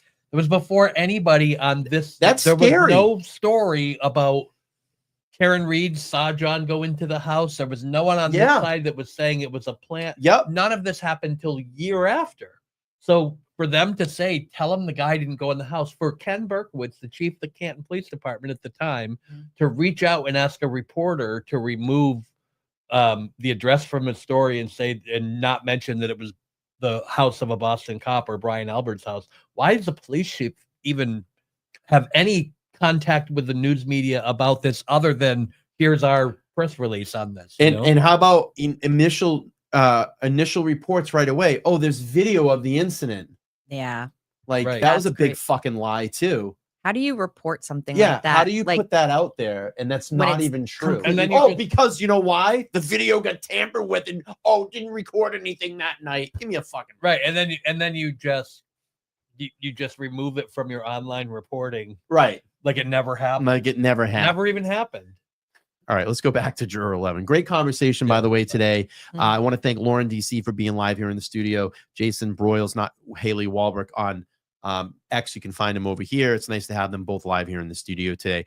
All right, let's go back to Juror 11 here. I'm going to use the restroom real quick. You noted that you felt that justice had been served for Karen Reed, but hadn't been served for John O'Keefe and his family. Can you talk about what that means? Well, through the whole trial, I observe a lot of his family, his mom, and moments to cry. Other family members or friends cry too, and it's emotional. It's a life. It's a person who lost his life unnecessarily. None of us know what happened to him. What we know is that wasn't Karen Reed responsible for his death. She did not kill him, and if she did, the police and the Commonwealth didn't prove that to us. So, it's still. I feel super happy that she got justice and she's going to live her life, and I hope she have a great life ahead of her. And I feel extremely upset and frustrated that John O'Keefe's family, his mom, his father, who were there, his brother, they gonna still hanging on the question who killed John O'Keefe and what's going to happen for now. I don't know. I know there is a civil case that can come up now. I don't know if the decision, I don't know if the DA said anything, or Mr. Breno. I didn't hear from anybody. But I really hope this case can be reopened and they can investigate it and find who killed John O'Keefe. Who do you hold responsible? I can't hold anybody responsible because of the same way I did not convict Karen Reed because I didn't have proof of her being participating of his death. I cannot say another people did. But I do have my suspicions, and I already spoke about this, that something happened inside the house and that I find very fishy that Brian Higgins and Brian Alberts and the rest of the family were investigated. I'm not even talking about the guests of the party at that night. They were guests. But there was a moment in the court that a picture of the front of the house was shown to us, and they had to take us out of the courtroom to cover the garage door. And I wonder, why can't we see the garage door? Why Dr. La Posada couldn't speak about what she saw in the pictures? This was objected, so it wasn't on the record, I think. But she said something about, I saw real estate pictures. She said in court, and then objected, and we needed to not consider that question. But once the word is out, I wonder what was inside the house that we couldn't hear about it. Yeah. Or why we couldn't see the picture of the garage. It's such a challenge to be. You want to comment on that? I do. Well, first of all, I think that we all know. I think that all of us are going to be watching Aiden's live tonight. I'm like, look at me. I have goosebumps right now. I have them too, but it might be because it's 20 she's smart. She's smart. And Clearly she knew intelligent. fucking something was up here. This isn't the first time she's made this comment, and that people like are underestimating the jury or treating them like they're children, like they don't like. This is the thing. This is the gaslighting in this case has always been what's gotten me. It's always been the problem where it's like we can see with our eyes what's going on here. We can find all of these little things that are wrong with this case, and we can watch them be explained away. The Sallyport footage, the time of the tow, and Adam Lally says, "Oh well, the video thing, it's just a daylight savings error, Scrivener's error, right?" Yeah, there's all of these things, and people just accept it, and the court didn't hold his feet to the fire. And I don't even think Adam Lally is necessarily was in on anything or is a bad guy. Like he had a tough road to hoe, and I felt bad for him several times. It's funny that Aiden said Adam Lally actually put on a better case because we had a mistrial the first trial than Hank fucking Brennan. He convinced Hank more fucking people. Brennan lost and lost big. And not only by the record, as I think we'll hear as we're hearing from these jurors' comments, they didn't like the way that certain witnesses were treated by the lawyer and things along those lines. He was horrible. And so when you have Kelly Dever get up there and act like a moron, and when you have, what's that? Baruch assaults. Oh, there you go. I know. I still every time I think about that a lot. So when you had Kelly Baruch assaults Dever get up there and act in such a way, and you had Hank acting that way, and you had Dr. Welcher acting that way, like that's it. The They jury were arrogant. They were fucking arrogant. And the jury sees that because they're humans like the rest of us that watched it. They're not the trolls that are out there gaslighting away and just trying to cover for what they perceive as their team. Do you think that Team Reed, and I wonder if Runkle asked this question, but I'm curious if they had an idea or a clue that Devers, Baruch assault was going to act that way. I almost wonder if they had a little bit of an inside that she was going to be that way. Well, if you think about it, if you remember the first, well, obviously you remember the first trial, on the stand, Jen McCabe was very like, kind of combative. And this time she had a very different persona. And I think she was definitely coached. Oh, 100%. So I And have had a a stylist, feeling, too. that they may not have known how Kelly was going to act on the stand. I don't know. I don't know. 'cause I could be Hank wrong. acted that way too. And I think we've actually seen that. That would be the question. I'm sorry to cut you off. That would be the question that I would ask one of the lawyers. Like, did they have an idea that she was going to be that way? I think when you go back and let's look at your. Oh, he did. Oh, someone did say, because I haven't watched the full interview yet.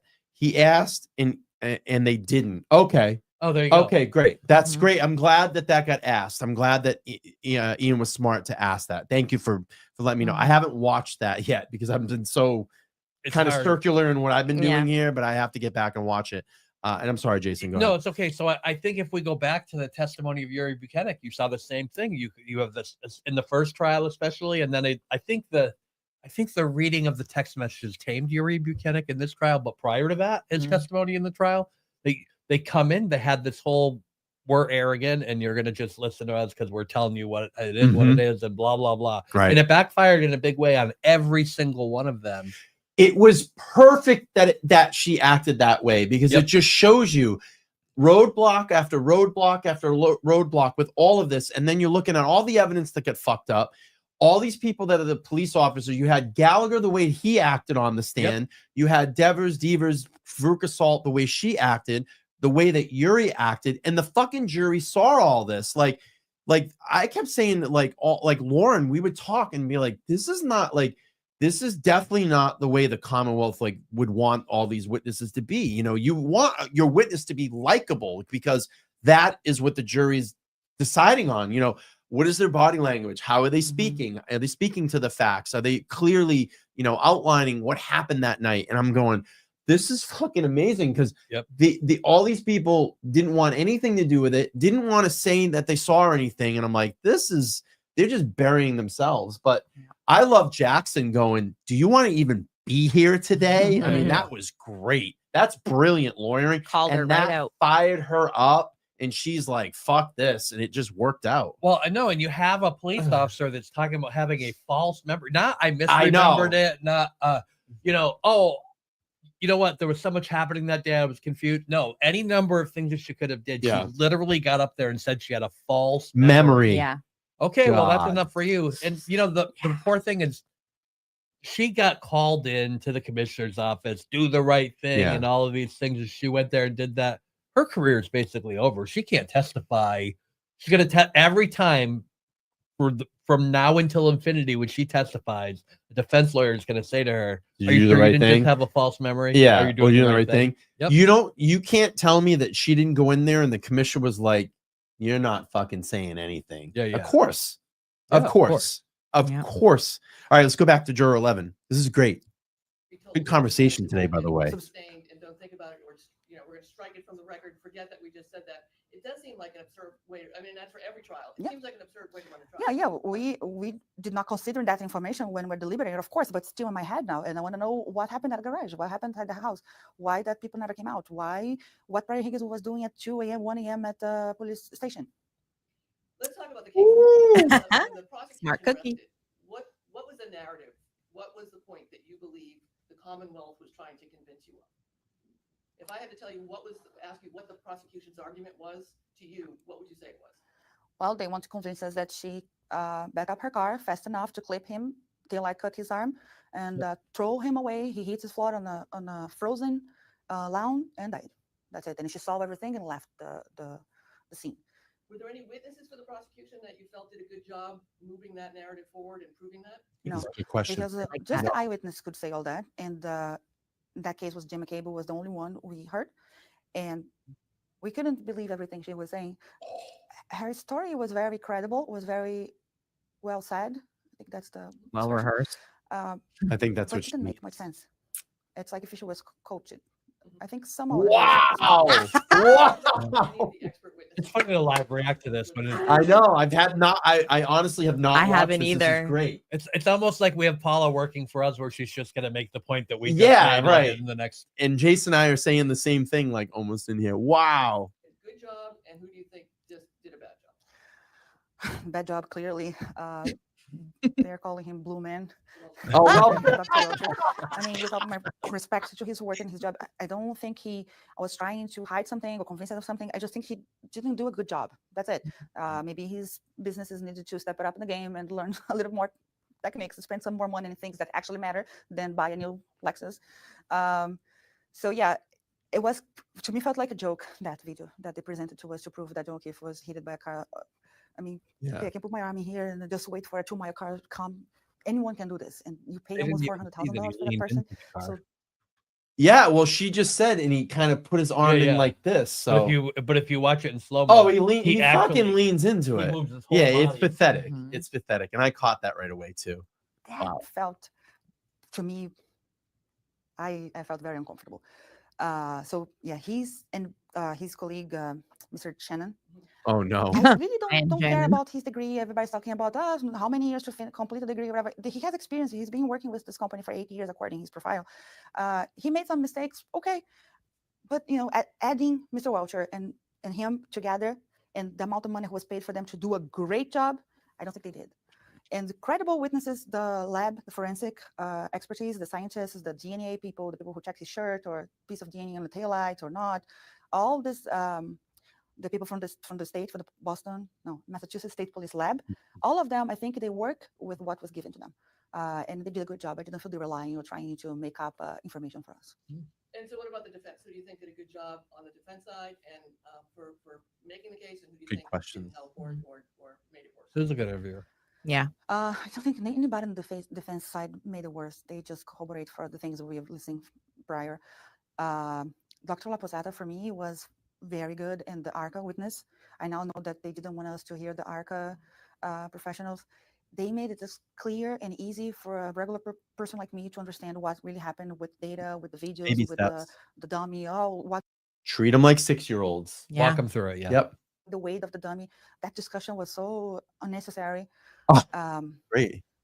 Also, Officer Dever, which we can't say her name wrong. She gets really Officer Dever.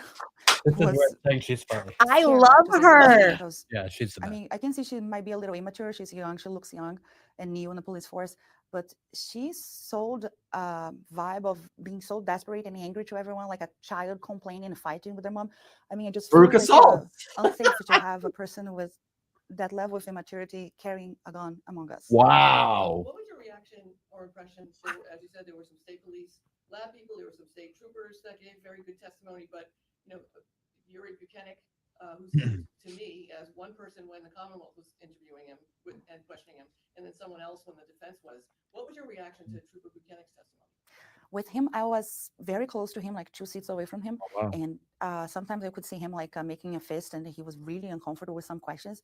And the sarcastic comments between him and Alan Jackson, entertaining. Felt to me that he was very protective of his job and his colleagues. So this blue wall that I'm learning now what that means.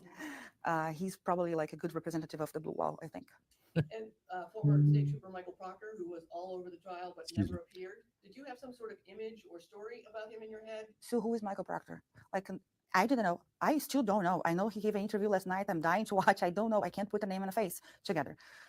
All the times in my notebooks I have Michael Proctor, question mark. Where's Michael Proctor? Wow. I don't know who he was. I learned he was fired during the trial.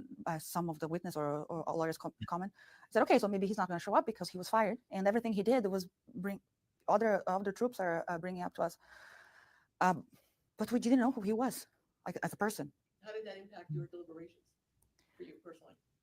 I didn't mind not seeing him because he was already fired and everybody else did a good job of bringing his role in investigation to us.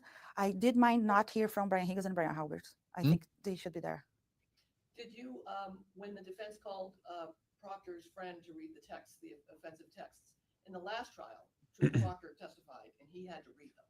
And at one point saying the C word, the judge told him, those are your words, you have to say them. And the jury was shocked by it. And observers now say it didn't seem that it had the same impact. How was your reaction to hearing the text messages that Trooper Proctor sent, former Trooper Proctor sent to his friend? Great question. There's some wording that make me feel disgusted and upset. It's not that you didn't have the same reaction if it was him reading. It's like just like Karen Reed and Brian Higgins text message.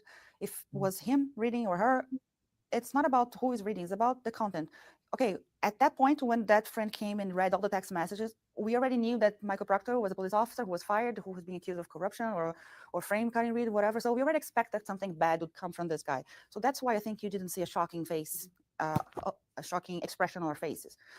But what's disgusting, was unprofessional, and just make me think, what else, what other cases could be judged like this based on a person appearance or relationship or demeanor? I don't know. Smart. Right question. A biased question because you have law training, but looking at the lawyers, who do you think did the best job, even if they didn't win the case, even if they, who would you look forward to getting up to be to ask the questions or do the direct or the cross? Was there one lawyer that you'd be like, oh, this will be interesting? Or I like watching? I like watching all of them. I like Brennan at the beginning. Hank Brennan, yes. I think he had a bad case. He had an investigation full of holes, and he had to convict her with what he had. I didn't like the way he acted at the end. He felt like he was a little desperate or angry, showing some signs of disrespect. But his name's How about Robert Alessi? Robert Alessi, yes. This is my favorite lawyer because I think the way he talks is like such a gentleman, so kind. At the same time, he's crashing a witness with information. So it was very interesting to watch. We had a theory for folks who we got on the jury who looked like they liked watching Robert Alessi. People watching at home would say, oh my God, this is boring, this is terrible. And I actually commented that I thought after you saw Bob Alessi a couple of times, you knew if you just stayed with him, there would be a payoff. I'm going to interject there. I don't ever hear anybody saying that Robert Alessi was boring. I think we were all captivated the minute he started speaking, and especially watching his passion during those meetings when the jury wasn't in the room and arguing the law. He is so smart. I heard that he teaches judges the law. Like, he's so smart about that. I was absolutely I love Alan and David and everybody, but Robert for me was like, I couldn't wait for him to get up and smash his people's asses on that stand. I mean, Lauren, what's your takeaway? Robert?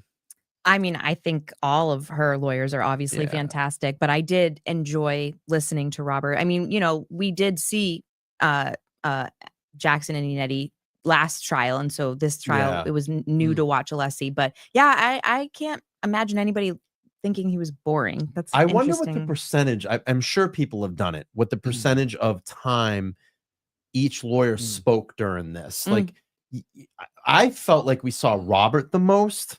We did see him a lot. Yeah. But I wonder if there's someone broke it down. Maybe Mazza Media, if he's watching, can make a spreadsheet. Make a spreadsheet and break this down for us. But I do think that you know, you kind of have to react to the case that the prosecution is presenting. Like, they used less of the fact-based scene witnesses and more experts, and that was kind of his foray. If you do listening to the interview that they did, they talked about that the real workhorse and glue behind the team is Liza Little, you know, that she is the one that's in the background getting all the paperwork and the motions, and there was an interesting interchange about the interns, that they started out as interns and that by the end they were basically functioning as they graduated. And they were basically functioning as associates would in any law firm, you know. It's so cool. All right, we got about 5 more minutes. I hope everybody's enjoying this. Please make sure to smash the like button. It's free to do that. I'd love to get 1,000 likes on this before this video is up. I see 1,000 likes. Okay, great. Maybe we can get 1,500. That'd be great. And if you haven't subscribed here, please make sure to subscribe. And I appreciate it. And again, I want to thank my guests for being in studio today, Jason Broyles and Lauren DC. Let's go back and finish this up, and then we're going to get to the McAlbert interview. I can't wait to watch that one. We're going to be all over that. The weather. What are we getting to? And finally, there was a payoff, right? Definitely repetitive, trying to get there, but he was trying to get the right information to us in a way we could understand, and we all appreciate that. So it made the technical information easy, the technical witnesses smoother for us to listen to. And did you know that Alan Jackson was the LA lawyer? Did you have any feelings about watching him? And Wednesday night after I got home, my uncle, who is an attorney, and we used to live in California, he said that he's a Hollywood lawyer. I said, great, let me look up. And that was it. Because as soon as I finish everything, I just want to follow everybody. I'm start following everyone that was in the trial. But I didn't know, never heard his name before. But I heard he's one of the best lawyers in the country. So what a pleasure to watch him working. And David Giannetti? Didn't know before. He didn't take the podium that much, but when he did, he got our attention. He very articulated, and overall, to me, was very interesting to have the opportunity to watch these people working and make justice. What do you hope the message from this trial is? Is there something you hope will change? Is there something you hope people who have plugged in, this is entertainment to some people, understandably, but someone died, someone was on trial for murder, families were broken, communities are broken. As you said, there's no justice for John O'Keefe yet. What's something you hope either changes and or people take away from this experience? I think if the community in general were able to get together and gather information and support and financial help for Karen Reed in this case, if they were able to do this for her, I think we now have to do the same thing for John O'Keefe and John O'Keefe's family. Corruption, it's not Michael Proctor is a cancer, corruption is a cancer. And I'm from a Latin country. We know Brazil, we had many cases with corruption. I'm from Rio de Janeiro, is one of the most dangerous places in Brazil. And it speaks to me, this case, because it's injustice, it's police, corruption, and how many people are in jail right now because of a bad investigation, because of a bias of a police officer or investigator, because of a bad system, because of lack of money to have good lawyers like Alan Jackson's Bob Alessi, and David Giannetti. So, and Dr. Lear, I don't want to forget her. She was very spot on. She didn't take the stand, but she was always there with the documents. Like, we found her work incredible. So the message is, let's continue fight for justice for John O'Keefe. We cannot let corruption run the country in any level, police level, government level. We have the power. We are people, we have the power, and we have to use this power. We need to get away of fake news, get away of no-sense social media, look for the root of the problem, look for real journalists, real news, real information, and fight, and continue fighting, continue complaining, and protest, and do what needs to be done for a better society. I have young children, so I wanted them to grow up in a better place, in a safer place. Do you have a message for the news media? Please, don't lie. Don't create stories. And make people confused and make one side against another angry and create unnecessary fights, unnecessary discussion. Why are we discussing? We are online arguing, wasting our times about the seats of Paul O'Keefe. Why is that relevant? A person died, another one's about to go to jail for no reason. Be more responsible. And it doesn't worth it for you guys to get a word and the news out there and the likes for it if it's not true. And what about social media users? Do you have a word for them? Look for good journalists. Go to court. Go see yourself. Watch the TV court 7 hours trial and make your own conclusions. Don't just listen from other people. Yeah. Anything else that I missed? You saw things for how they were. No, it's all good. I just want to, again, I come out to talk about this because I just wanted the O'Keefe family know that it's not our fault. We don't want John O'Keefe to we don't want his case to die. None of us, I can speak for all the jurors, we all felt really bad for the family. We all believe John was a great man, and we all want the justice to be served to him too and his family. And the right person goes pay for this, because the person died, and whoever did or whatever happened need to come out. Well, thank you for reaching out to me. I'm really thrilled to meet you after watching you for 40 days. Of course it was. Yeah, it was a pleasure. Like I said, I choose the people I want to talk to. You were one of them because I saw your reports. I couldn't see everything, but from what I saw, you have like a true impression of us. You were more spot on. You really saw us you really report what was happening there. It wasn't just like creating stories for likes. So that's why I reached out. I appreciate that. Thank you, Bob. Thank you so much. No problem. Thank you for having me. I'm gonna run to the bathroom before we start the Of next one. course.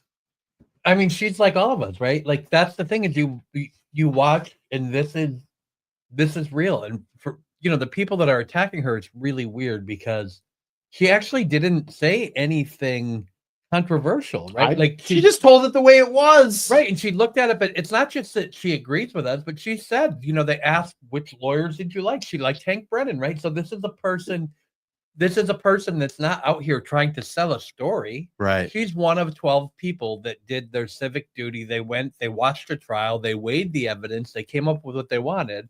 And now, because she's chosen to give interviews about it, because she's chosen to do this, suddenly she's the focal point for all of their attacks because the case didn't turn out the way they wanted it. Yep. No, I agree. I want to go to when they talked about on Runkle, and I hope he doesn't mind me playing this. I don't think he will.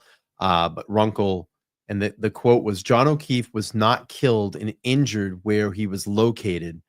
The defense had tremendous evidence to back that up, but we're not allowed to go there, not even on cross with the Commonwealth's ME. I want to play this really quick because this was a good moment in that Runkle interview the other night. I think it's a fair use of a short clip either way. So. Yeah. I don't think you would mind. Go if you haven't subscribed to Runkle. Yeah, Runkle of the Bailey, actually great attorney and LawTube commenter. And I will say that he did copyright strike one of the trolls who grabbed something, but I think they might have grabbed his interview in full. Yeah, and I'm sure if he knew I was on the right side of things here, he wouldn't do that to me. He's very reasonable. He's a nice, reasonable man. Yeah, and I want to promote him because it was a great interview. And if you haven't watched it, you need to go over and watch that. But here's Runkle, and we'll play this. I'll tell you quickly my piece of evidence that's on the top of my list is the alternative theory as to what happened, namely that Mr. O'Keefe was not injured and was not killed at where he was located. That was someplace else, and we had solid medical and other evidence, and we were not allowed to proffer even the evidence, let alone push the theory. And isn't that a fundamental Sixth Amendment right, your constitutional right to a defense? Inherent in your constitutional right to a defense is the ability to put forth an alternative theory to that of the prosecution. And we had tremendous evidence backed by facts, backed by experts, and we were not allowed to go there. I wasn't even allowed to go there in my cross-examination of Dr. Scorty Bello, the medical examiner, who couldn't determine the manner of death. So why then wasn't it a minimum that I could pursue those questions and I was not allowed to do so? That I think was an unfortunate situation, but that stuck out for me. Wow. Yeah, it's crazy. Sick. Absolutely. You have to wonder, is he talking about the pictures of the garage? Yeah. Does that, or what is he? Right. Is there something else that we don't know, Wow. I just want to point out that I love it when Lauren goes off camera because she goes off camera that way, so it makes it look like there's like a whole 40 feet of studio that way. There's a wall there. There's a window. There's a window there. That's where my window. The window to the wall. Yeah, right. Because I have to reverse myself on screen because when I look at them, if I don't do it, I would be looking that way and it wouldn't make sense. Last time I was here, every time Brian talked to me, he looked away. It was weird. But we learned and figured it out. Like I just changed my screen. Like I can just give people an example. Like if I go to look at them, I'm looking at them, but onto the screen for you guys, it looks like I'm opposite, the other way. So anyway, I digress. All right. Are we ready to watch? Let's go. The McJailbirds. All right, here we go. The PR tour now. Oh, the system has let us down at every turn. And I'm gonna just stop there. Yeah. The system has let us down at every turn. No, you you did this to yourself. It's not the system. And this is a guy who's well known for assaulting other police Yeah. officers, getting in fights. This whole I would venture to say that Brian Albert has let the system down so many more times than the system could let him down. Hopefully, we get at least one more time where the system may win. Yeah, here we go. the criminal justice system has let us down at every turn. And yesterday was the final letdown. And that's why we're here, because there's nobody left to stand up for us. Think real long and hard before you're a witness in a case, because no one protects you. And it's very sad. For the first time, some of the key players in the Karen Reed trial sitting down for an exclusive interview. His friend, Jennifer McCabe, and her husband, Matt, former Boston police sergeant, Brian Albert, and his wife, Nicole. It's always think about being a witness, because we don't want all the truth to come out and the fingers start being pointed at us. And his brother, Chris Albert, all five of them pulled into the center of this high-profile case, and now speaking out. No, I think the reason we all stayed quiet. A lot of his pizza down there because He's packed out a couple. He is looking a little portly, like Michael Proctor too. Is because we were just witnesses. This is a thing that we had nothing to do with. We did the civic duty, came and told the truth, and that's it. Free Karen Reed! It's the case that has captivated the country and divided a town. Karen Reed, accused of killing her Boston police officer boyfriend, John O'Keefe, hitting him with her SUV and Acquitted. leaving him to die in a blizzard. Not guilty. Not guilty. Now, after a second trial, a jury acquitting her of the most serious charges, second-degree murder and manslaughter. And hundreds of supporters in pink, Karen Reed's favorite color, cheering as the verdict came down yesterday. I could not be standing here without these amazing supporters. People turned this thing into a tailgate party, it looked like some days. Board games, cornhole, cookouts. This is a guy that was murdered. And it's atrocious for that family. While the prosecutors blamed Reed for O'Keefe's death, the defense said this group of family members framed Reed to cover up what really happened that night. Ever since, their lives becoming open season for endless conspiracy theories. What they've done is they've dehumanized us to the sense where we're not real people. We're almost like caricatures. We're pawns. Have each of you been called murderers? Like actual murderers? Oh, yeah, on a daily basis. Anybody who's touched this case has been called a murderer at some point. And anyone who's friends with us support cop killers. After 3+ years, the saga wrapped up yesterday. Oh, right. Reed captured celebrating at dinner with her father, and today seen walking with her attorney, Alan Jackson. I didn't even know I'd be here today, so I had no plans. Meanwhile, O'Keefe's family and friends struggling with the verdict. I'm just sad for John's family and what happened yesterday, and I feel like they didn't get justice for him, and our lives just changed forever. Why speak out now after the verdict? We took what we thought was the high road. Right. Let the court do its job. After a night of hanging out at a local bar in a brutal 2022 blizzard, Brian and his wife Nicole hosted a late-night gathering at their home. An invitation had been extended to Reed and O'Keefe, but Brian Albert says neither of them ever entered his home that night. O'Keefe was found lying unconscious in the snow of Albert's front lawn. He was pronounced dead at the hospital hours later. The defense's theory? A violent altercation at the Alberts' home, possibly involving other members of law enforcement. Did John ever come in the house? Never, no. You never saw John O'Keefe in the house, right? Never. Never. These are people in your own community who believe the conspiracy theories, who believe that there were other law enforcement officials and agents involved in this. Why is it people in your own community who believe these conspiracy theories? You do realize for this conspiracy to be true, it would take 30 to 50 people. You'd have to have right there multiple cops on 2 different police departments, multiple civilians, the medical examiner, firemen, EMTs, you name it. That's how preposterous and silly this is. And great question. I don't understand how people bought this. Brian Albert says he and Nicole only found out about John's death when Jen McCabe, who is Nicole's sister, barged into their bedroom.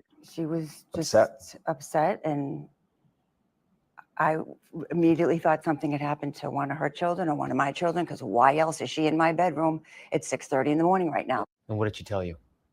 She said, John's out front. John.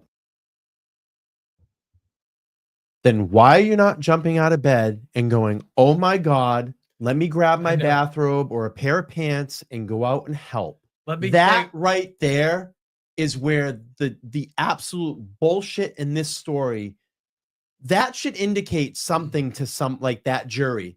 Why did, like juror 11 just said, and I forgot her name, I'm sorry. Paula, yeah. Paula. She said, well, why didn't they help? Why didn't they do anything? Why didn't he go outside? There's never going to be an answer that he could ever give to that would be believable. Yeah.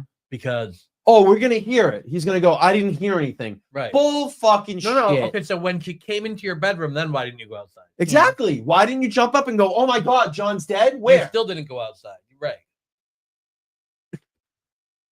I think John's dead out front.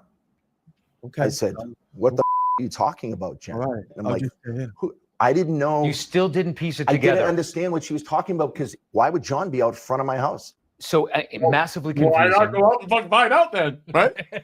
There are police officers, EMTs on your front lawn. You're an officer. Why don't you just go outside and investigate or take a look? Yeah. I'm not a Canton police officer. I'm a Boston police officer.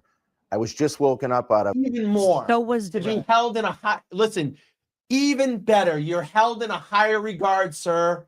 You're almost top of the food chain. It would say local police, And not only that, but John was also a Boston police officer. Right. Go help your brother. Your literal right. brother. Go help your brother. So you have, I would say local municipalities, your local cops, townies. Then it would be like Boston, and then state police is the top. Federal would be federal. But if you go, you know what I'm getting at. Yeah, just to get back for a second, I just don't want Sure. to miss the moment when they were asking if they'd been called murderers, and they said if anyone who touched this case is called a murderer, and you see Chris Albert nodding. Well, Chris Albert, you actually are a murderer. You murdered somebody. You murdered Peter Berger, so. Yeah. So don't sit there and shake your head like it's some injustice that you've been called a murderer. Right. Hold on. You are a murderer. And why does it matter that he's a Boston cop and not a Canton cop? Don't you have a duty to help regardless? Yeah, that's why when there's a terrible accident on the highway and you're a medical professional, they usually pull over and help. Yeah, and Does or a anybody police need help? officer. I'm a Yeah. nurse, and I'm an ER doctor, or I'm a police officer. Which brings us right back to the moment that we were already talking about, which is when I was saying the whole first part of this interview, they wouldn't say his name. They wouldn't say that there's a guy on the lawn and the phone call. We have all of this stuff. Right. And everyone in the world knows, this is another major gaslight in this trial. Everyone in the world knows that if you call the police department and you say there's a police officer down on the lawn of this house, that you're going to get a response that resembles, I don't know. You're gonna get a big response.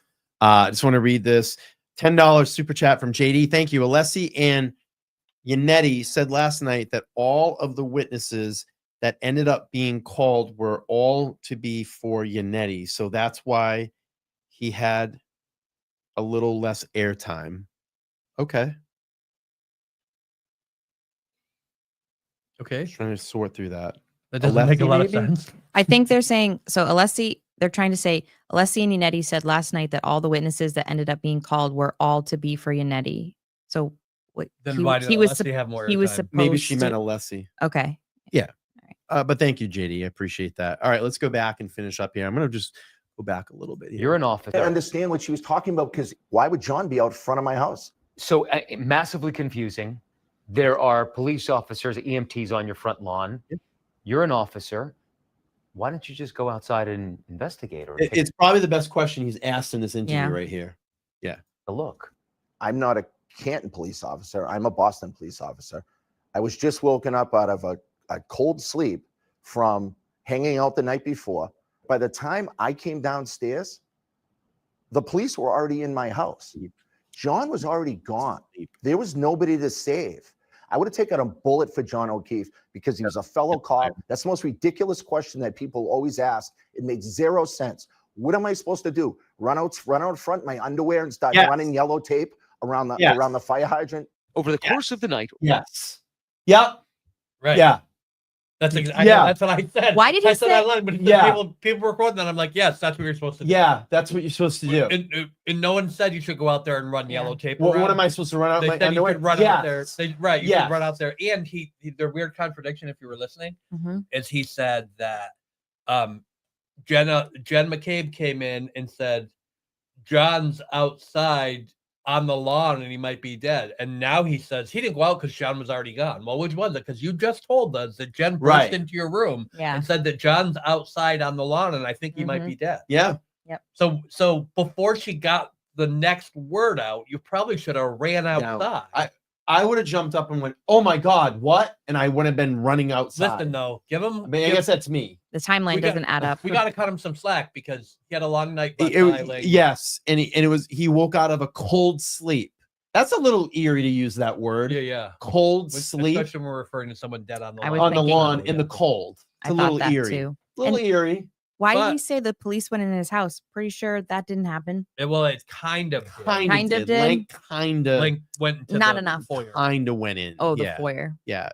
It didn't really do much detective work or sleuthing. Like, do you mind if I just kind of walk through the house to make sure everybody's all right? Right. We don't know who killed. We this don't know guy who on the killed lawn. that guy. And all of the Right. cops talked about when they saw him there that they thought there had been a fight or Michael Yeah. Proctor.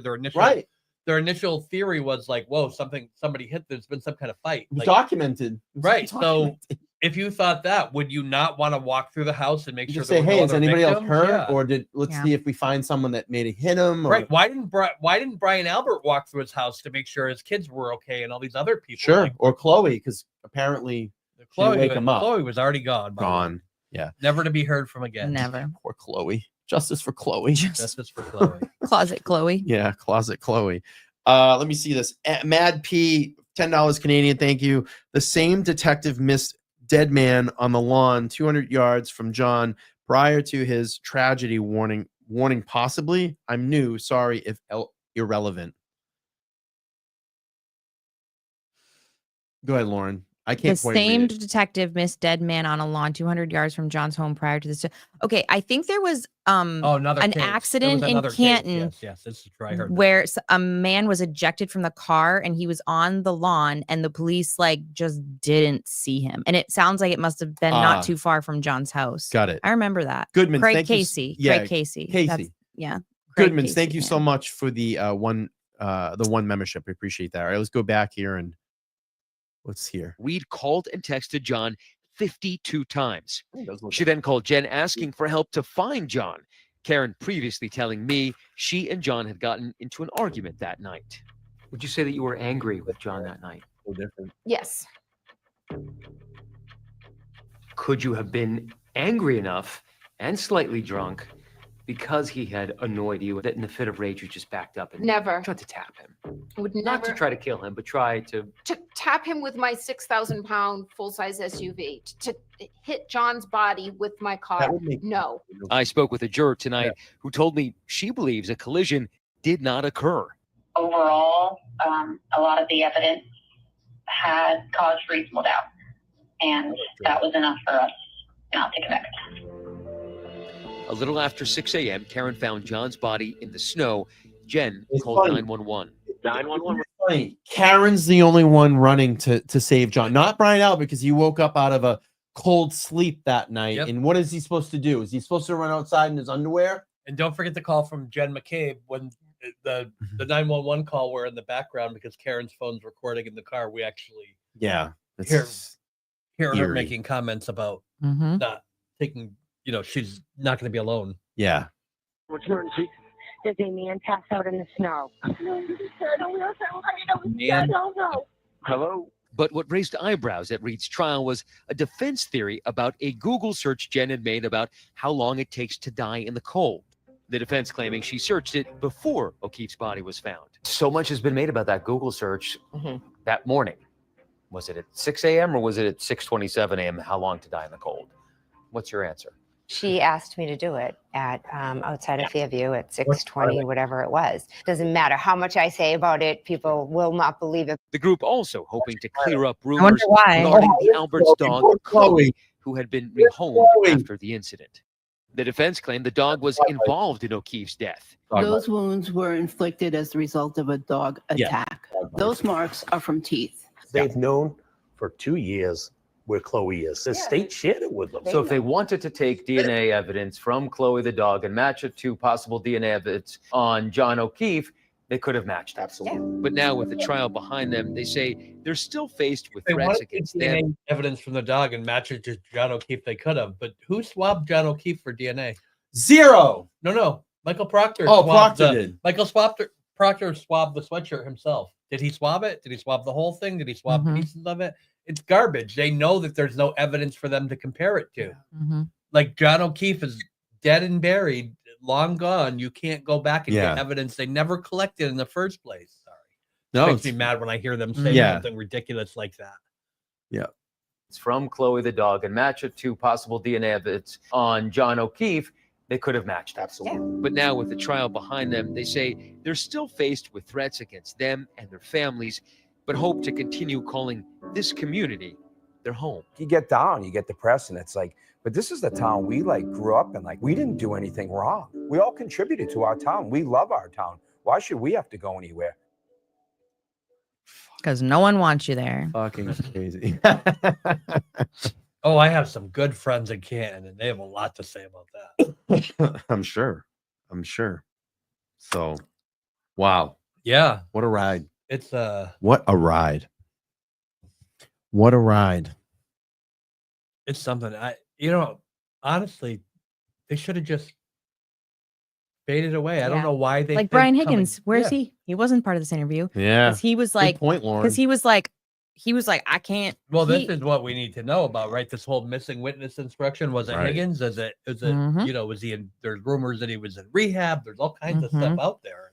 Even Proctor gave an interview. I don't know. Yeah, I don't know if I can pull that up. And Higgins separated himself from these other people, the McAlberts, pretty fast. after all Yeah, this it is happened. kind of funny. That's pretty interesting. Because weren't he and Brian Albert pretty good friends? Yeah. And then they're just now done with it.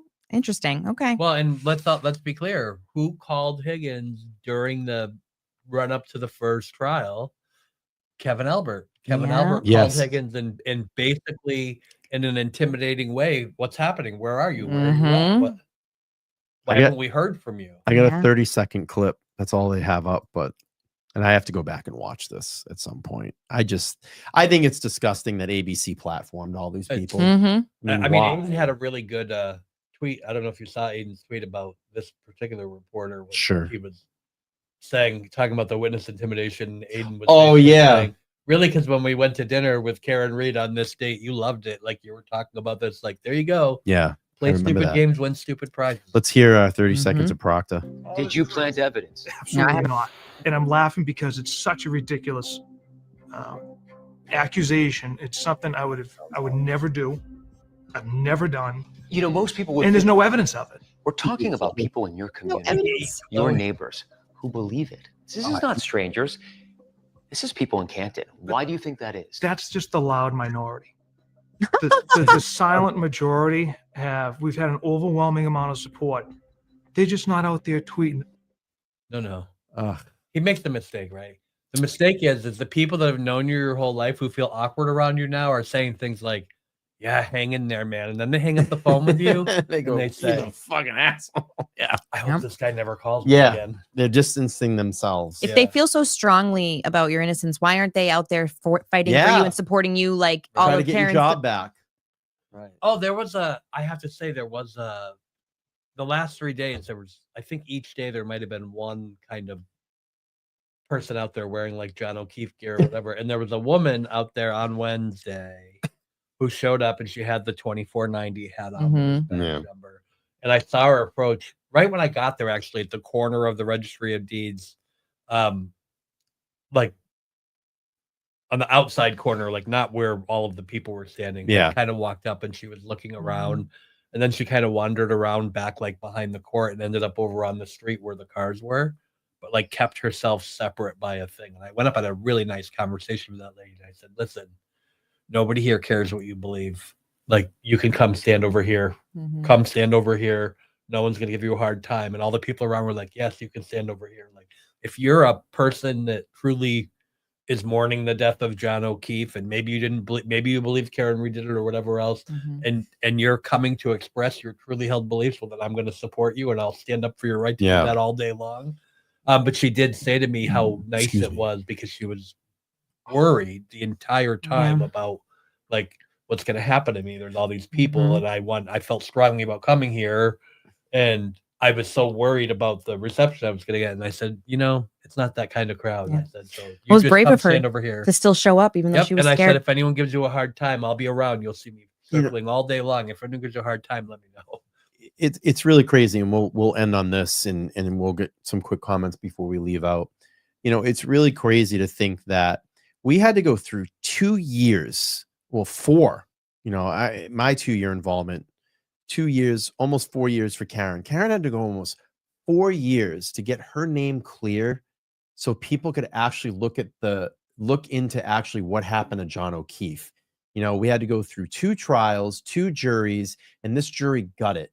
And they said, wait a minute, she didn't kill him, and something definitely happened inside 34 Fairview. Yep. That's not me saying it. That's the jury saying it. And people know, like, I'm saying it, but but I'm saying Right, that's a right. jury of her peers saying that really took the time to sit in that court. And believe me, it was fucking hot in that place. It was distracting. It was hot. I mean, they went into hot days. I mean, I sat in there on that Wednesday. It was only like 75 degrees out, and I was boiling in that courtroom. It was hot, and it's long, and you're starting and stopping, start and stop, start and stop. And they listened, they took notes, they were diligent, and they did their duty for Karen Reed. And they really followed the evidence, not the fucking outside distractions of, the McAlberts story. They really looked at this and they got it right. And I commend this jury. I commend these jurors. And thank you. You really did due diligence in this, and this is what it needed. I think the last jury got too wrapped up in a lot of stuff, and that's, I think, what caused that fighting and the mistrial. And again, the defense team did a great job cleaning it up this time. I think that the prosecution did a horrible representation of what they needed to bring forth for the Commonwealth side, because I like to look at both sides in this too. Of course, I'm very pro Karen Reed, but I mean, Lally, as much as he was boring, like Aiden said, he actually put on a better case than fucking Hank Brennan. And they paid Brennan all this money to come in and slam dunk this, and he failed. And that's what he's going to have to live with in his career as being a lawyer for the rest of his career. You couldn't get it done, and you failed, and you had an awful case that you brought to this jury, and you fucked yourself. And yeah, I think the whatever. I think the almost Good $1 million luck. that's going to end up in his pocket will help soften the blow for him for the. And I'm telling you, I think that if he would have won this, he would have been in a position for a higher position somewhere Maybe else. the AG. Yeah. Maybe the he was going to be in line for that. You win this, and, I wouldn't and doubt you're it. going to get it. I win this case, I'm going to be attorney general. Every time. I'm going to be in there. This will Every be a time. sure shot right to the attorney general. He was probably fucking going home, rubbing his hands every night. I can't wait until I win. I love And this. you lost. I sit here and I'm kind of out of the corner of my eye watching the chat, figuring out how long the delay is, because any second I start getting the comments. Oh, there it about is right what a there. good- There's the yeah, there first you one. go. I'm a big fan of your Hank Brennan impression, so I'm happy to. Yeah, it really is this. I don't know. Yeah. The whole thing is you have this situation where the Commonwealth has no one to blame but themselves, right from the start, and how they conducted this, with the DA giving interviews the entire time. Even half of the Hank Brennan's closing argument spent so much time talking about Jen McCabe and the Yeah. other people. What's he She's doing? just a soccer mom. Yeah. What's he She's a doing? soccer mom. So was he prosecuting the murder of John O'Keefe, or was he there to Trying to be- clean up the McCabe's, right, McAlberts. to try to bring up the McAlberts? Yeah. It really, I noticed it like the second it happened. I was like, so now we have a DA who gives statements vouching for the credibility of witnesses before a trial. What witnesses? The McAlberts. We have this happening. We have Kate Peter out there harassing jurors relentlessly on X, going after them. Who's she the spokesman for? The McAlberts. Right. Everything goes back to these people that were interviewed. This story is not about them. It's about John O'Keefe. Right. And it was about Karen Reed being on trial for killing John O'Keefe. Yet they keep finding a way to bring it back around and make it about them, because they know what they do. Yeah. They're doubling down on it. Yeah. Final thoughts. I definitely think that the McAlberts are clearly doubling down on their lies and gaslighting. And I just and Proctor too. Like, it kind of blows my mind a little bit, honestly, that Proctor gave an interview like that, because I'm just like, it's kind of tone deaf. Like, Yeah. the state of Not reading the room Massachusetts here, is brother. not on your side. Like, and here's my thing about Proctor. Put the Karen Reed case aside. The man still drove drunk in his police cruiser. That's unacceptable behavior. That's And fireable. just left his gun like out in the middle. Like, come on, dude. You deserve to be fired just for that, because as a police officer, you're held to a higher standard. You know what I mean? One and done. You don't get a second chance for screw up like But that. As a standards police don't officer. matter to him, Lauren, clearly. Yeah. Because look what happened, and look what he said in those disparaging text messages about Karen Reed. And you have to go back and think, if he's doing it here, where else is he doing it? And they manufactured evidence in that fucking in this case. Yep. Big time. And even Juror 11 said, like, she made a comment about how, if all of these mistakes happened in this case because of Michael Proctor. What about other cases he was on? Of course. Like it's a ripple effect. Yep. Yeah, and there's always been this kind of thing where it could be that, oh, he took some shortcuts because he wanted to solve the case. Like maybe John fell down and hit his head and the dog bit him in the arm and he did this. Like I never really comment on how people ask me every day,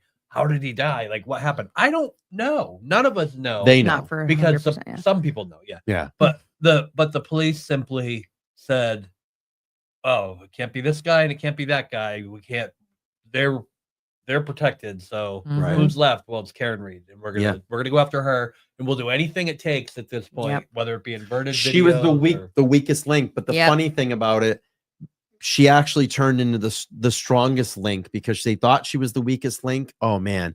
I mean, it's they just gonna be, underestimated Karen Reed. yeah, the every wrong fucking woman. day that she woke up after this trial, she must have been like, fuck you people. I got you. Because all the shit that she went through. And you know, listen, I hope she goes on to live a very fulfilling life and does, you know, amazing things if that's what she chooses to do, or if she wants to just disappear. I think that's great for her too, and try to get back some of the pieces of her life. Like Nathan said when they're in here the other day, and I thought Jess Machado asked him a great question. What's Monday look for you? And he said, I don't know. You know, obviously their lives are different, but Karen Reed is a fucking cultural icon now. Rockstar. She took a lot of shit through this and lost a lot and, you know, depleted her resources. But for what she went through and what she stood for, and to come out on those steps like a fucking movie and raise her hands and say, you know, no one fought harder for John than me. She is right. Yep. She is 100% right. And I wish her all the good fortune in her life. She deserves it. Yeah. And I hope she goes on to do many, many great things. And I love the Reeds. I love they're a them great as family. people. Yeah. I They're a nice love family. them as people. And They're they're just good amazing. humans. Yep. They're just good humans. Let me just do this one last chat, and then we're going to close up shop here today. Again, I want to thank Jason Broyles, not Hailey Walbrecht, on X. I dropped his YouTube in there. You can subscribe to him. He's getting his YouTube channel off the chain here. And of course, my bestie over here, as Jess Machado likes to say, Lauren DC, for coming out and hanging out. And I really wanted to have a kind of a conclusive interview with you, and it's so special that you're here today in the studio. Isn't it so different when we're in here? It really is. Right? The It's conversation cool. the conversation flows. It's so cool because you get to see each other. It's more And personable. yeah, I'm so glad that I've got to meet my virtual friends. Because we used to just talk to the It's true. computer. It's like we've graduated from COVID. Yeah.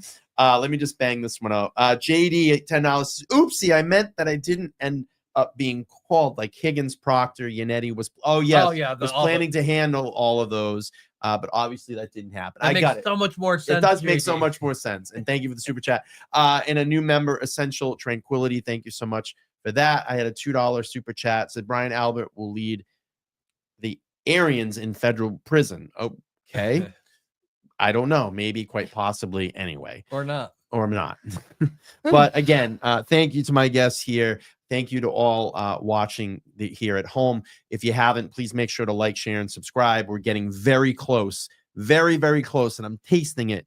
50,000 subscribers. I just need, a couple, I don't know, 1,900 more, and still counting. If you haven't gone over and watched the Nathan Reed interview, you need to do that. It's on my channel. 2-hour exclusive sit down here live in studio with Jess Machado in that seat. Jason, you got something you want to say? I do. I just want to say one more thing before I go. So, based on my conversations that I had with Paula, I just want to make it absolutely clear that if you are a person who is on social media, who is out there threatening this juror for doing her civic duty, who is talking about wanting her kids to be murdered and all of these other things that you bring forward, I'm going to find you. This is my in the camera moment.